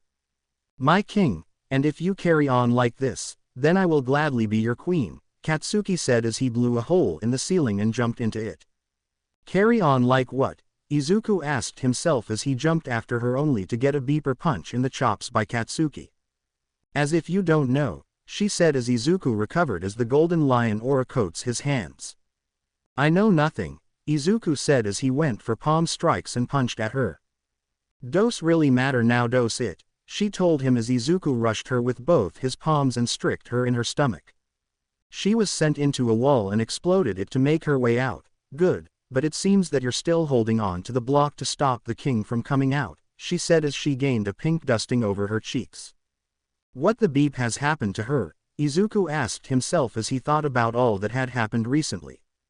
Too much has happened as of late between Bee and her, Izuku said to himself as Bakugo punched the floor and exploded it, causing cracks to form all over the floor. My, you have been practicing using you, quirk, Izuku said as he jumped to the side as the floor under him gave way. Katsui got ready to head up another floor, so Izuku formed lighting flames around his hands and sent them into the floor and ceiling. And so she tried to make another hole, but it did not work, not this time, Izuku told her as she turned back to him. As she turned, Izuku shoved his hand into the floor. Dark swamp, he said as the floor they were standing on became mud and they both fell back to the ground floor. Trying to get me dirty, Katsuki said in a way as they both stood up. Has your brain not come up with another idea? She asked as she upped to his hand on her waist. Oh no, my plan was not one that sends up back down here, Izuku admitted as he looked at Katsuki, and he could feel a lot of shivers going down his strong spine and blood heading to a point in his crotch. Damn his lion spirit for making him want why strong women. Your bodies seems to be stiffening up a bit, she told him as a lewd smile formed on her face. I bet you're aching all over to see me covered in something, she said as she walked forward as she wiped the mud off her. Now, I would be lying that the thought has not crossed my mind, Izuku said. Good, Katsuki said as he jumped at him with her fist pulled back. It most definitely is, Izuku said as he pulled her arm and delivered a right hook. Ground Beta, Observation Room. Everybody in the observation room watched the play-by-play from Izuku and Katsuki, and they could hear what they were saying. I've got to hand it to him. I never thought Izuku had it him, Toshinori thought as he watched the two of them go back and forth with innuendos and fists and feet. You gotta admit this is a good fight, Kaminari said as he could them both going at it. If you promise not to leave me without filling me up, then we could do something we get back, they all heard Katsuki say as she managed to pin Izuku to the ground. Only for him to fade away like the mist as the real Izuku speared her into another room. Oh, you will be filled up if you want. All you have to do is ask nicely, Izuku told her as they jumped back in, throwing fists and feet. Dear God, this guy is good, Kirishima said as he could feel the manly energy from the screen. But why is he not transforming? Momo asked their teacher. He felt that he was behind you all, and so he wants me to tell him when he can transform, All Might told them as some nods. Why did he have a go at me when he's doing that? Mineta yelled as he pointed at the screen. Face the truth, little man, you're just that bad. I'm surprised that they let you in with all the leering that you're doing, Zero told him. So what, they are all beauties that need protection from harm, Mineta said as then all the girls turned to him with a dark aura. No, we need protection from little creeps like you, Gwen said as he looked disgusted at him. Ooh, burn, Kirishima said to him. Oh, look, Tsuyu said as she pointed at Ochako was getting closer to Ida. Young Tennyson, what are those things that Izuku has given to young Uraraka? All Might asked her. I don't know, Gwen said as she thought back to then. A blade formed. I don't think I want to know either. I think that is for the best, Konako said as he looked at what they were doing on the ground floor, but we heard that they would need to be stabbed into the ground around Ida. She thought aloud as Gwen nodded her head. I think that it is something like a net or something, the white-haired girl said as Gwen nodded her head. If I'm remembering correctly, Then he let rain flames, All Might said as he pulled out a small book. Rain flames can slow things down, so those blades must slow down young Ida in a way, All Might concluded. So that's his plan, Kaminari said as he saw Izuku get thrown thou a wall before jumping back thou it only to throw Katsuki thou the same wall. I'd be impressed if we were not throwing out innuendos, Jiro said as she could tell that the fight was picking up. Ground Beta. Battle Building A, ground floor. Snow flames formed around his hands as it changed to lightning. Let's do it if this is what you want, Izuku called out as he sent a wave of lightning at Katsuki. I've never been wanting it more, she said as he dove out of the way and sent an explosion his way. But you have to wait until we get back to the dorms now, Izuku told her as he ran through the explosion and sent out a storm's roar. Now, who's a tease, Katsuki said as she went in for a kick to his head. He rolled out of the way and swept her leg out while saying, oh not at all, I just can't wait to paint something, Izuku said as he knew that he called his mother before going to sleep and asked her to buy some paint for his apartment. She jumped over the leg, oh, I see, what color will you paint me, she asked him as she went for a stomp to the face. A little white maybe, you can help me make some more green and cream, he said caught the foot. Now who's talking why? Katsuki said as she pulled him up only to get a palm strike to the face. Thanks, Kachin, Izuku said as he pushed sun flames thou him to heal himself.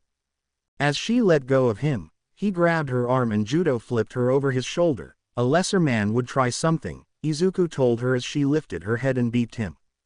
That stunned him as she broke his hold on her. Come at me if you want some more of where that came from, she told him. He crouched down as his golden aura formed over him once more. If you want to be my queen, then let's see if you can handle me, Izuku said as he jumped at her.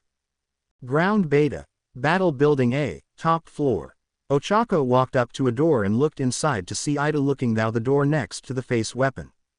What do I say? What do I say? She said to herself over and over as Ida turned to see her. Uraraka, so you made it up here, but I don't think that you can get the weapon from my villainous hands, Ida said as Ochako's sweat dropped.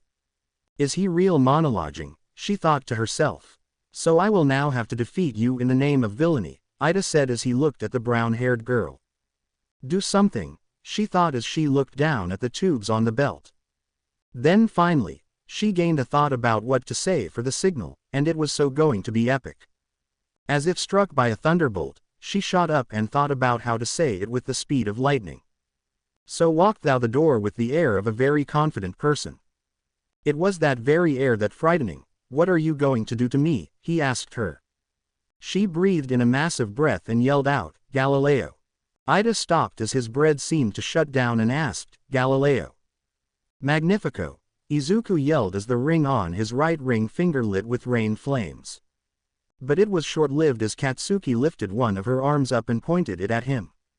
She moved her hand from the other arm over to the gauntlet onto a pin and was ready to pull it. I see, so those gauntlets have something like a weapon built in, do they? Izuku asked as he looked at them. She gained a savage smile on her face. So your beautiful brain has worked it out, she said. Before All Might's voice came through their ears, Bakugo, I order you to put down your weapon for I will have to do something that I don't want to do, he told her. This won't hurt him if he dodges, Bakugo said as she could feel that the pin was becoming loose. Young Bakugo, I order you as your teacher to let go of that pin, All Might told her. No can do teach, she said as she felt it was only a few millimeters away from being pulled out. Very well then, All Might sighed before saying, Izuku threat level has been raised. You can use your weapons, All Might told him. An explosion filled the room after he had said that, along with black smoke and heat. Everything was dead silent as the building shook from the explosion, and once that, the shaking calmed down after a few seconds, and the smoke started to disperse, a light cerulean blue seemed to be coming out of the smoke. Everyone was shocked at what they saw. After all the smoke was gone, they could see that Izuku was standing there covered in rain flames and a pair of nunchucks in his hands. He was not wholly unscathed as his visor was missing, his helmet was cracked, his jacket was tattered, and his jumpsuit had dark spots from heat. But he was fine. The rain flames died down, and he returned to his ring where they were still lit. I understand, Izuku said as he jumped at Bakugo. Before she could try and counterattack, Izuku had the nunchucks around one of her arms as he planted his foot behind her head and sent her to the floor. On the floor, dazed at what just happened, she heard, Gekiju Shishi Kengeki Dagun Saramu, as she could just make out a golden lion paw coming down on her right gauntlet. It broke as the fractured gauntlet spilled its contents all over the floor. Bakugo tried to get back up, but Izuku swept her feet out and Kya! Bakugo squeaked as she felt Izuku swat her ass. She looked up at him with a red face as Izuku waved a finger in front of her. Naughty girls get spanked, he told her. She tried to get to her feet once more, but Izuku swiped out her hands and pulled her up to her knees. She sent out explosions from her hand to get away from him but forgot about the nunchucks. Izuku brought them down on the other gauntlet and breaking it. Ground Beta, Battle Building A, top floor. Ochako saw the blades come out of the tubes before the building shook. But the blades stayed, so she moved into the room and stabbed one into the ground as Ida looked confused. What is she doing? He asked himself. Ochako looked around the room, and she found it empty of things that she could use to distract Ida. But the room was cleared of anything that she could use with her quirk. I have got rid of anything that you can use against me, Ida told her. I knew it wasn't going to be easy, but, she thought as she got another tube ready, Dame. Ground Beta, Battle Building A, ground floor. Izuku and Bakugo were staring each other down as they knew that the timer was nearly done. There are only 3 minutes left, Izuku thought as he both of the handles of the nunchucks with both his hands. My why Kachin, I don't want to get you jealous now, must leave you here while I go help another woman, Izuku said as the rain flames glowed with intensity. The flames encased the nunchucks, so tell me, are you ready to dance? Izuku asked. He started to swing the nunchucks and send out arcs of rain flames at Katsuki, and he moved the nunchucks around his body. Lotus Dance, Spider Wave Crash, he called out as more and more arcs of rain flames shot out. Each arc hit Bakugo, and she could feel her movements slow down before she could only move her eyes. Izuku put the nunchucks in one of his boots as he walked to the stairs, and when he walked past her, he slapped her ass once more, and that was for before and for being a very naughty girl, he said before booking it up the stairs. Ground Beta, Battle Building A, top floor. As Izuku got to the top, he found that 5 of the tubes was in the ground, and Ida seemed to fight and tried to get out of the circle of tubes. Ola! Izuku called out as Ida turned to hum, and Ochako tackled him into the circle that she was making and threw the rest of the tubes to Izuku. Izuku caught them and started to put them in the ground. Uraraka, move out, Izuku called out to her. She looked at him and jumped out of the circle. Izuku placed his hand over one of the tubes as the rain flames flashed from his ring in the tube. Lines of rain flames burst out of each tube, each one sending out 7 lines. Lotus Dance. Rain Web, Izuku said as a web of rain flames formed under Ida. Ochako walked over to the paper match bomb and placed a hand on it. Hero Team wins, All Might's words burst through the room. Ground Beta, Observation Room, a few minutes later. Izuku, Ozako, Katsuki and Tenya was standing All Might in front of their class. Well done, all 4 of you, All Might said to them before turning to the rest of the class. Now can anyone tell me how Team D went wrong? He asked them. 3 people raised their hands, Gwen, Fuyumi and Momo, and All Might pointed at Gwen. Bakugo went on her own, leaving Ida to defend the bomb while she went and fought Izuku and Uraraka, Gwen said as Toshinori nodded his head. Well done, Miss Tennyson, Toshinori said as he nodded his head. Now can someone tell me how Team A went wrong? He asked them. The same 3 lifted their hands as Toshinori pointed at Fuyumi this time. Uraraka did not have a plan to fight Ida, would only trap him in the circle and wait for Midoriya, she said to the symbol of peace. Good work, Miss Todoroki. Now who can tell me who was the man or woman of the match? All Might asked them all. Momo raised her hand, and All Might nodded at her. Midoriya is, sir, because he knew that Bakugo would go after him and made sure that Uraraka had a job to do while he handled Bakugo, she told the teacher. Everyone nodded their heads at what she said. All right then, let us see what the next teams will be, shall we? All Might said as he pressed a button on the console. The screen went through each team until the hero team was picked. Hero team is Team B, All Might called out as Shoto nodded his head and Mezzo walked over to Shoto, and when the villain team is Team I, he continued. Masharao nodded his head while Toru pumped her fists, and so they moved to their building. After a few minutes of waiting, they watched the screen. Hero team, you may enter, All Might said into a microphone. They watched Mezzo walk into the door as Toru took off her boots and gloves. Everyone watched Mezzo as one of his tentacles moved and changed into a mouth to tell Shoto something. Shoto then told Mezzo something that made him walk out of the building before the entire building was encased in ice. That was a fast match, Izuku said as they watched Shoto walk to the top floor and put a hand on the paper match bomb as All Might called out. Hero team wins, All Might called out. Steam started to rise off the building as the ice melted, and the two teams walked back to the observation room. As both teams walked in, Toshinori called out, "Now can someone tell me what team I did wrong?" Izuku put his hand up along with Gwen, Momo, Ochako and Fuyumi. All Might pointed at Ochako. Ojiro did not leave the room, and Hagakure just got naked and also did not leave the room, she said as Toshinori nodded his head. That is correct, young Uraraka, but now can anyone tell me what Team B did wrong? He asked them after congratulating Ochako. To be continued. I hope you enjoyed this story. Also remember to subscribe and like this video. See you in the next video.